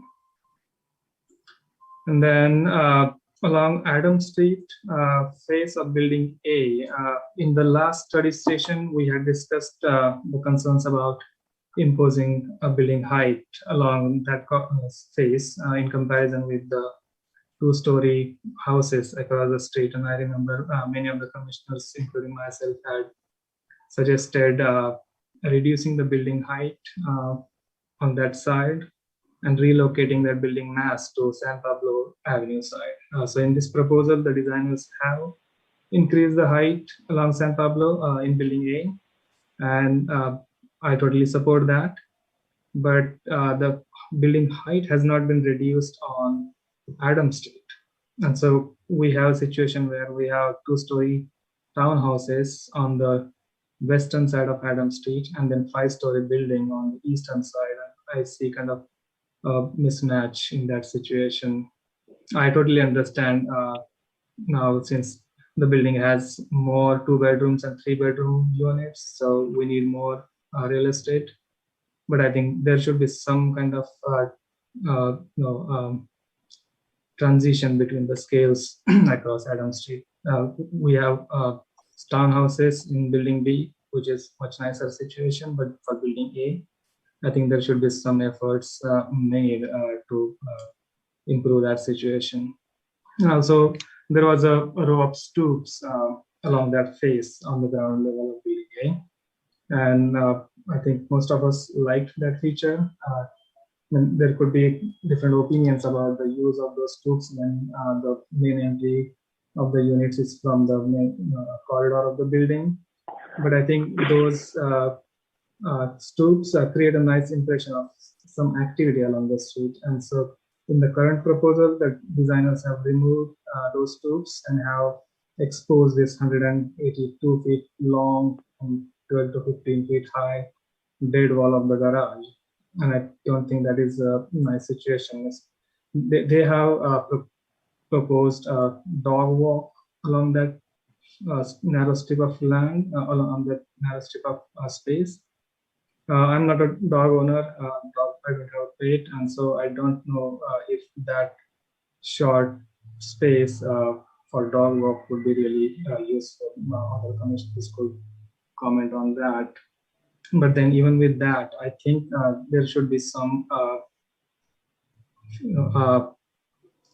treatment on that facade, on that face of the building that would have some finer grain residential character, at least for the lower 2 or 3 floors.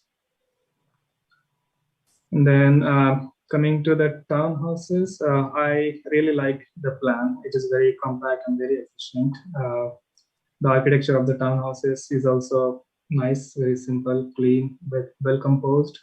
But I think all of the townhouses have the same elevation. They are just differing in paint shade, and so they are looking kind of repetitious. I would recommend some variation. I know the space is tight. We are building B, and then the easement behind that, and then 34 or 32 feet deep space for the townhouses. And within that space, designers have done a really great job accommodating 3-bedroom townhouses. But I think just a little bit of plane change, maybe a foot or two between 2 townhouses, I think would make a big difference and would support the changing paint shades and make it more effective. And also the patio is also kind of same height. I think there is a lot of opportunity doing some play in the patios. There could be double height patios, there could be single height patios, and that would also create some variation along that elevation. Other than that, I totally and strongly support this project. I would not repeat how significant this project is to San Pablo Avenue, to Albany, and to the overall Bay Area region and the housing situation we have here. So overall, a huge improvement from the last study session. Great job, thank you.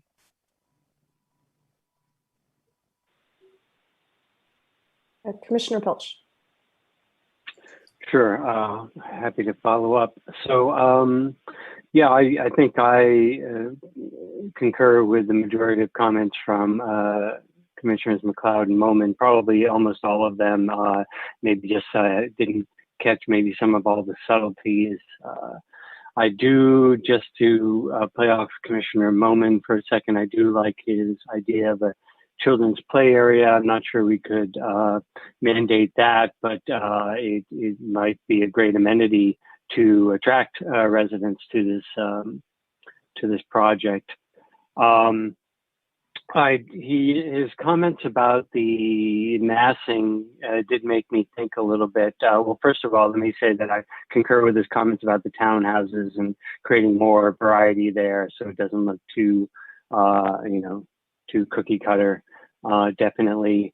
But I was also, I guess I was first taken aback by the fact that there are now those townhouses, 2-story, 3-story townhouses on Adams, but then there's the big bulk as well. Even though it is stepped back from Adams, there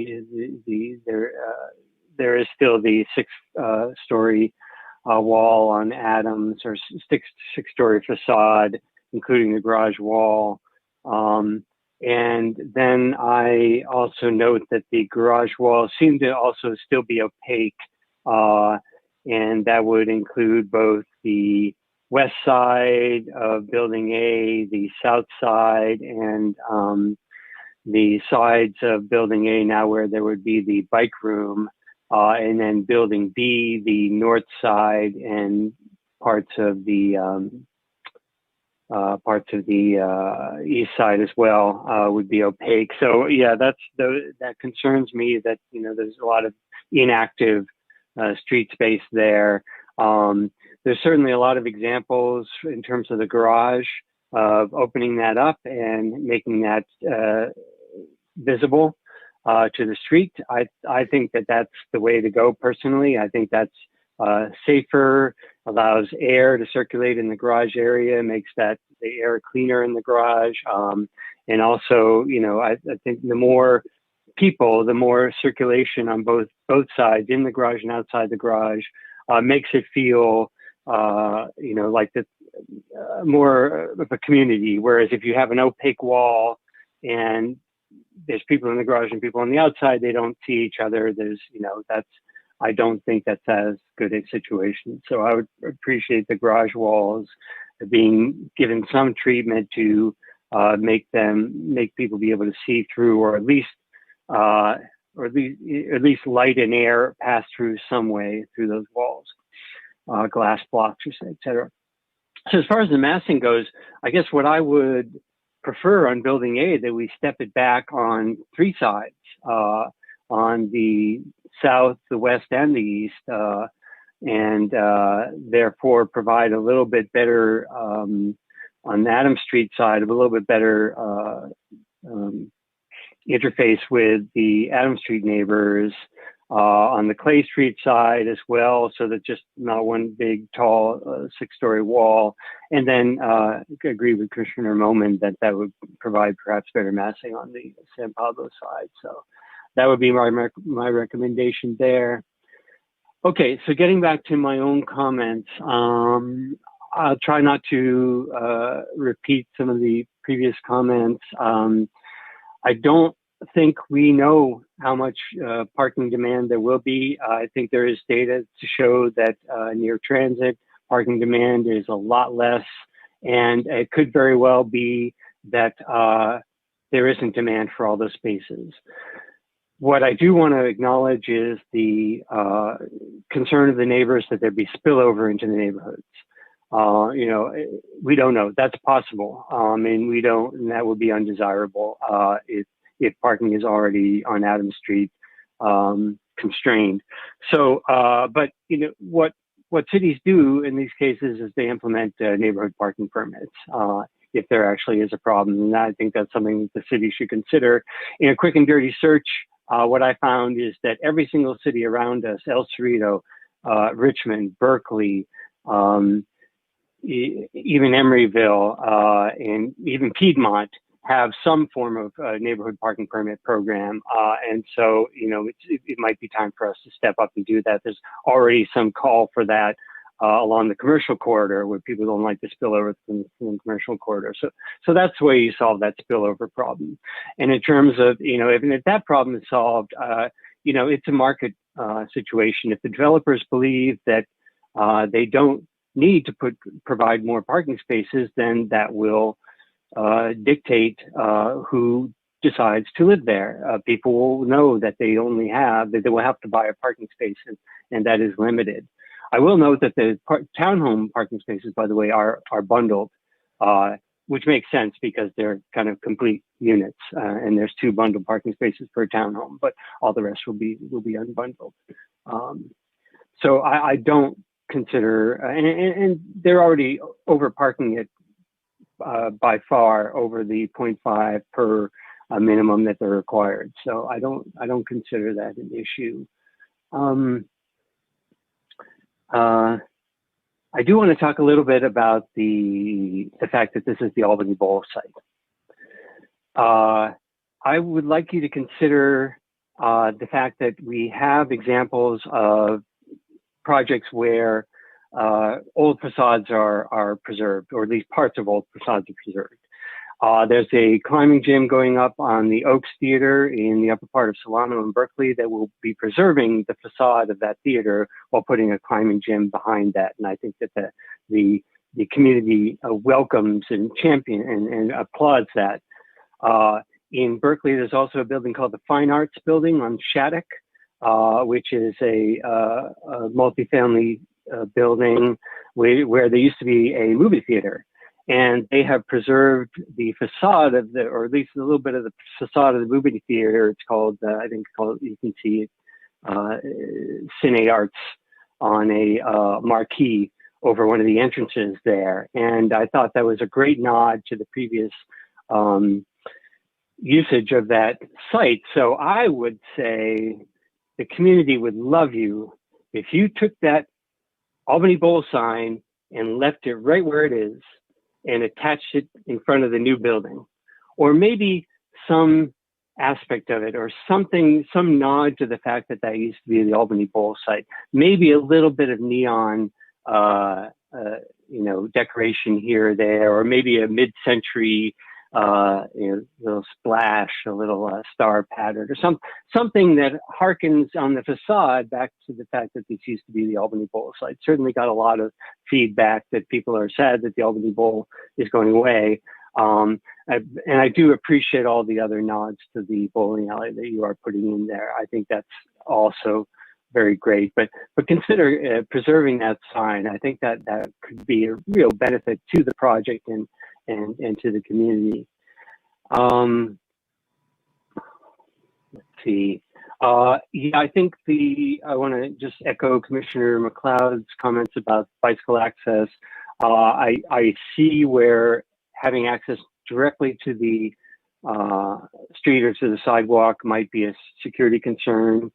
Understood, but I think we do need to make sure that bicycles can be taken in and out as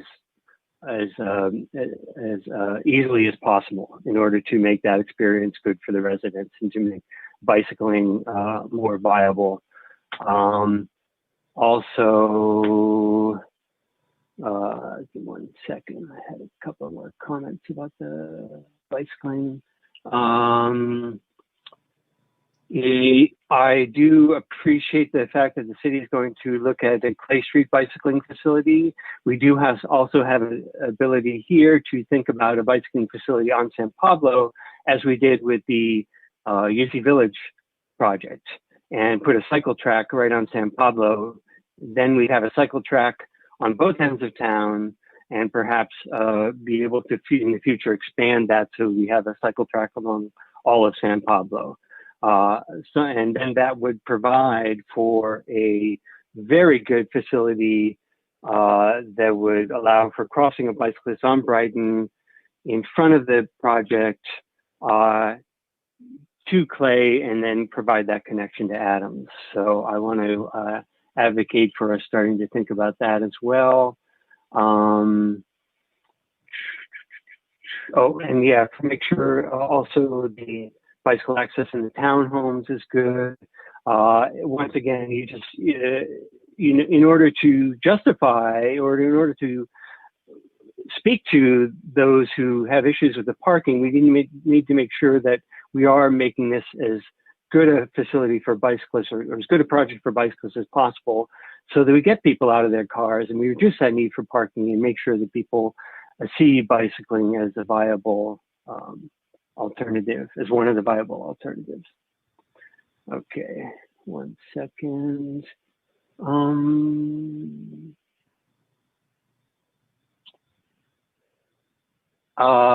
In terms of EV charging, I believe our requirements are that all parking spaces must be EV charging ready. And I believe we have a requirement of 20% instead of 10% of EV charging at the get-go. So the applicants and staff might want to confer about that. And then I do think, by the way, I should have said this at the beginning, I do think the applicants have done a great job of responding to our concerns, of doing a good design for this project. And there's lots to appreciate in this project, and I do support it very much. But also in terms of the architecture, I would say that although there is a great deal of articulation and the design is varied, gray and tan, there's a lot of gray and tan out there. How about a little color? How about little splashes of color here and there? Again, going back to maybe and dovetailing with my comments about the sign, putting something a little unique in there, I think would also answer those who also are saying that the project is rather cookie cutter. I don't think it is.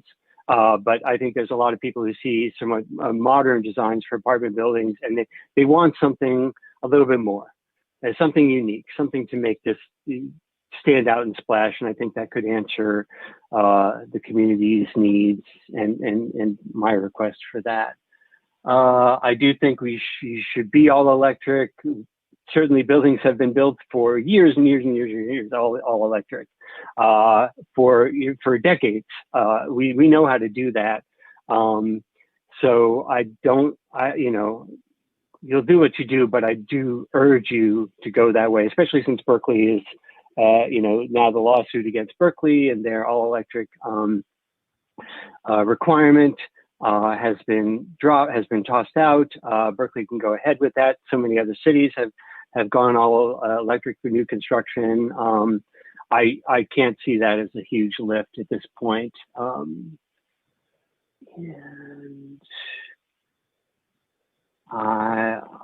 Okay, I think it's probably time for me to stop. I think I've got all my concerns out there. So thanks for your time.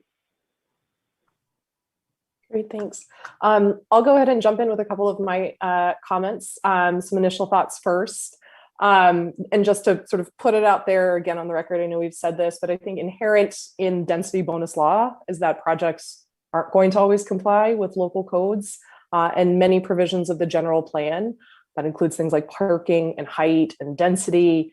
And the state has really mandated that, due to the urgent need for affordable housing, this trade-off is worth it. So I just want to make sure that, all the folks who commented tonight understand that that's really the regulatory framework within which we're working. Our hands are really tied in that regard.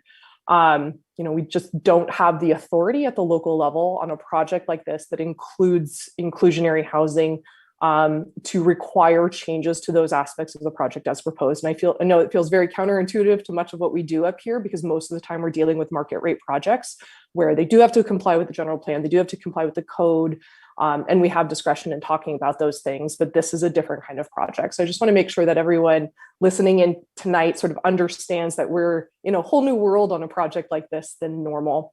I think it's also important for people to recognize that part of the reason behind that is building affordable housing units in in the Bay Area in general. It's very expensive, and affordable housing is often built at a loss, and so developers need to build enough market rate units where they turn a profit to compensate or subsidize for those affordable units where they're taking a loss. And so it really is about sort of economies of scale here and building enough market rate housing where the developer can make enough profit on those that it not only covers those affordable units, but also makes it worth their while. This is obviously a risky process. Developing is risky. There's a lot of unknowns in the market, costs for lumber, costs for labor, all of those things that you don't always know. And developers carry a lot of risk. And so they still do need to make a profit at the end of the day. This is not sort of a goodwill effort. And so I think it's important for people to also understand the economics that goes into building affordable housing. I think we would all love to build affordable housing in low density buildings. It's just not realistic with the economics. So I just kind of want to level set where at least my baseline is starting from is with some of those understandings. Moving to some specifics, again, wanted to really compliment the architecture team on this for being clearly listening very carefully to a lot of the comments that we said and being very responsive. I think the project's really far along. I'm actually fairly impressed given we haven't had that many study sessions on this. And so it's come, I think, a really long way given all of that. I think the townhouses are a great addition. The public open spaces, I think, are great and are really starting to create a sense of placemaking. I love that you've started to incorporate, or at least started to think about including a nod to the bowling alley through sort of artistic means in those public open spaces. I think that's really meaningful.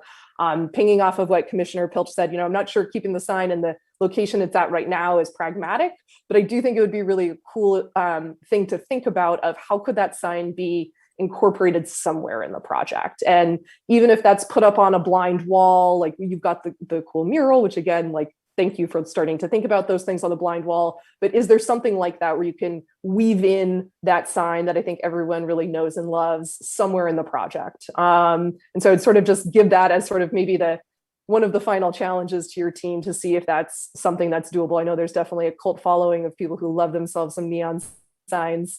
And I think that would just be a really special give back to the community.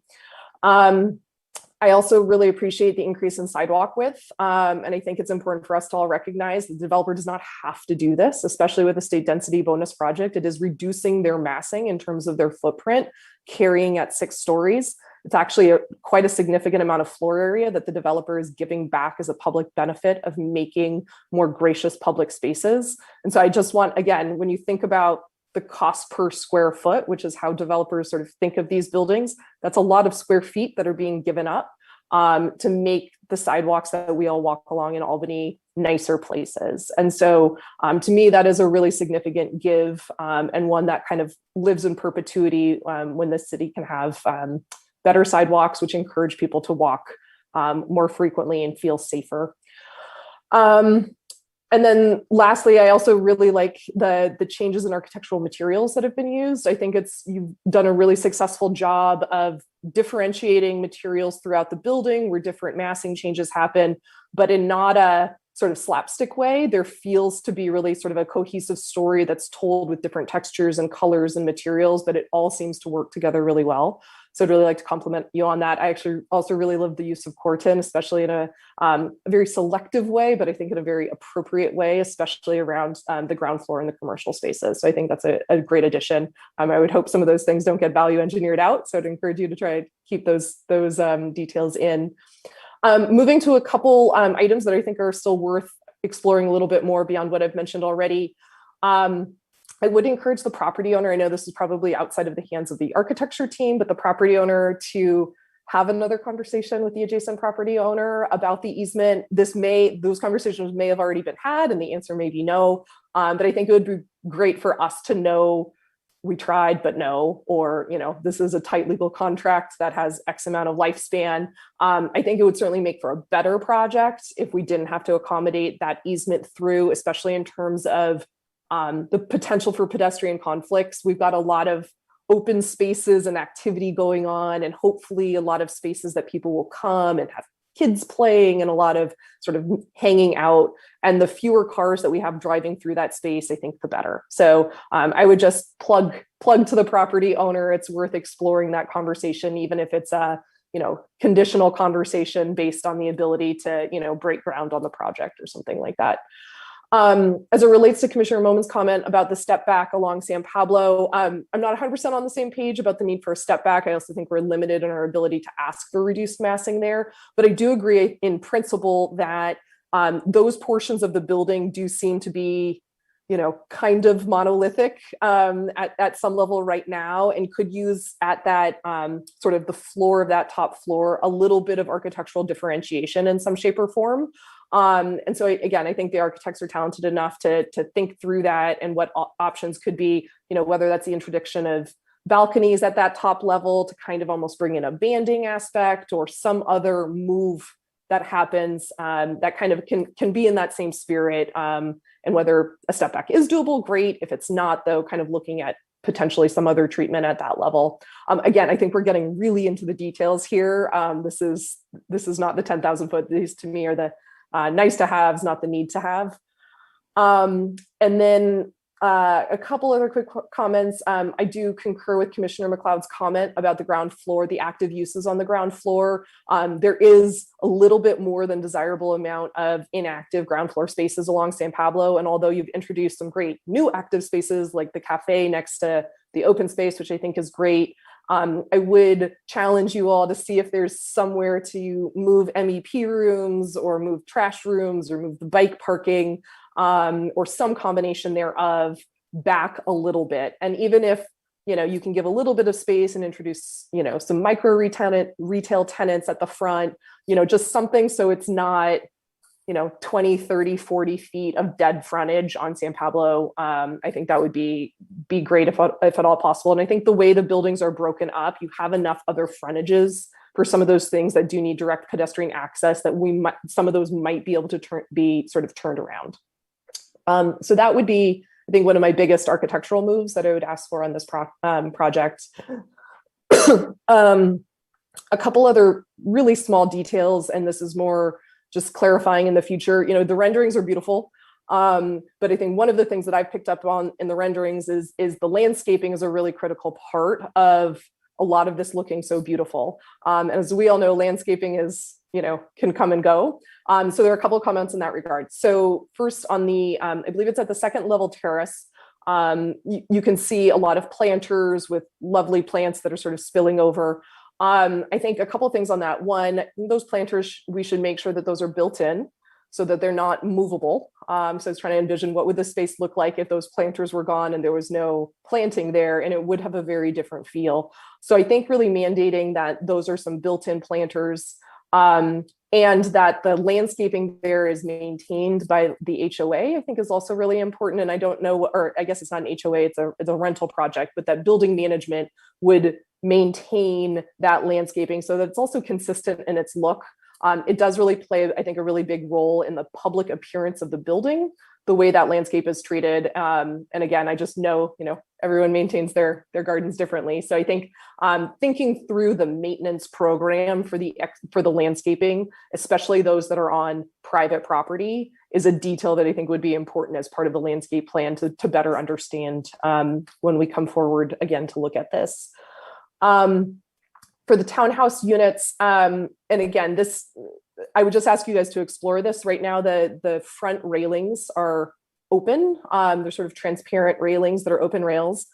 And given the amount of glazing on those units and the fact that they're sort of newly introduced housing units looking across from the existing houses, I do foresee there could be a little bit of future privacy impact. And although, again, normally I say, put up your blinds when we're building fresh, I think it's important to think through, is there a way in advance to minimize any of that? And I think it's worthwhile exploring whether those railings being converted to a solid railing of some sort helps to minimize some of the privacy to and from those new units. Again, not a deal breaker, but would just be certainly interested in in hearing what the architect's thoughts would be on making that more of a solid railing. Again, another detail that I think would just be helpful for me to have in advance of any approval hearing in the future.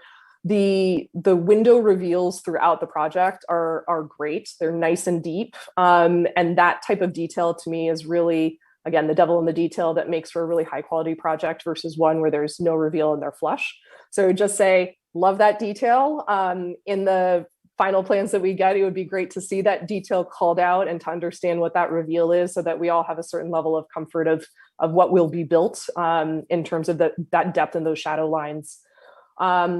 And then lastly, as it relates to sort of the EV charger comment, I know the building is required to be EV ready for a large, if not all, number of the charging stations.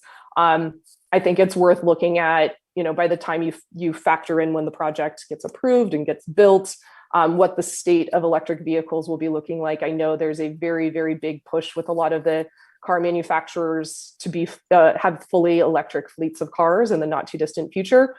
So the fact that we're building this building for decades, I think we should also be a little bit more forward thinking about not just having them EV ready, but it might be worthwhile to actually, have charging stations fully installed. And to me, it's a fairly small move, especially since so many of the cars now have much more standard plugins. But it might just be a nice additional upgrade in the building, just thinking through what the state of car parking might look like, 3 to 5 years from now. That wraps all of my comments. And maybe I'll just loop back to the commissioners and see if there are any follow-up or final comments before we go ahead and conclude tonight's meeting. Commissioner McLeod? Yeah, thank you. I just wanted to follow up on a few things that have been said. I agree with most of my fellow commissioners' comments. Regarding the all-electric building idea, all the technology is there. It's been done hundreds and hundreds of times now. It's much cleaner. It's more cost-effective than gas appliances. It's much more energy efficient. There's really no excuse not to do it. The state may very well be phasing out natural gas in the next 15, 20, 25 years. So you're just shooting yourself in the foot if you're putting in natural gas technology. You're going to have to rip it out at some point. I think you need to future-proof your building and also, work with our climate action and adaptation plan. We may very well be adopting an all-electric ordinance in new buildings fairly soon, within a year or two, I don't know, but it's on our agenda. We're on our radar. But it is the right thing to do, and it's much more energy efficient than using gas and safer for a lot of reasons. I still have a concern about the traffic entrance on Brighton. Just assuming that it's going to be okay as is, I am really not sure about that in terms of the cars going in and out. And I think that needs to be studied somewhat in terms of pedestrian safety, whether it's no right turn on red, either going in or going out, or, I don't want to see cars pulling through that sidewalk just so they can see down the street on a red light, blocking the intersection for, the duration of that red light if cars are backed up there. I think we should be looking at this carefully. Some way to differentiate that zone from a normal sidewalk when cars are pulling across it with more frequency, it would be really important. I also agree with looking again, maybe at the easement. It may be impossible, but if you didn't have that easement, then the townhouse driveway area could become a kind of a large multi-use space. If there, it could be some place where kids play if there's not through traffic, or used for other activities. I don't know. It seems like an opportunity that should be explored. The bike parking in the townhouses it's good in the sense that there are 4 spaces, but it's not easily accessed if the car is parked there. So that defeats the purpose of having the bikes in that location. So there really has to be some way of getting the bikes in and out without having to move your car out of the garage. That's going to be a huge impediment to bike use. Yeah, and if it's a kid at home and just wants to take his or her bike outside and gotta ask mom or dad to move the car, it's, you know, it's not very practical. So, you know, I have a lot to say about parking. I agree with the ideas that if parking does become a problem in the neighborhood, then we should be looking at a citywide parking permit program, maybe introduced gradually to different neighborhoods. There are lots of studies that show transit-oriented development has less demand for parking.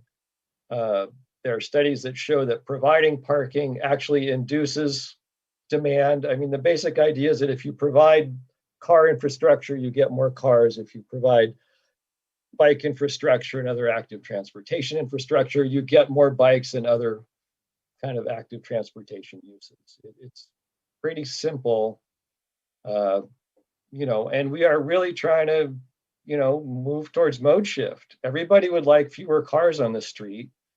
And if you're getting more bikes on the street, you're getting fewer cars. If you're replacing car trips with bike trips, you're reducing congestion, which is something I think everybody should be standing behind and supporting. And that's the kind of forward-thinking urban shift we want to move to. And it's happening all over the world, in other cities all over the world, trying to replace car vehicle miles traveled with bikes and transit and walking. And you know, that's again where I want to see more street front active uses along San Pablo so that there are places to walk, places to engage pedestrians. It needs its own kind of critical mass to create a great urban environment.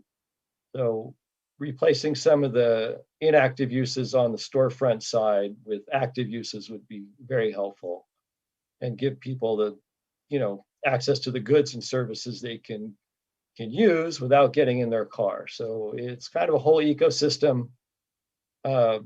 This may seem like a big change to Albany, but it is part of what we're looking at across the whole corridor, along the whole corridor, and it's happening in Berkeley, it's happening in El Cerrito, Oakland. The whole length of San Pablo Avenue is in the process of transforming itself into a major urban boulevard.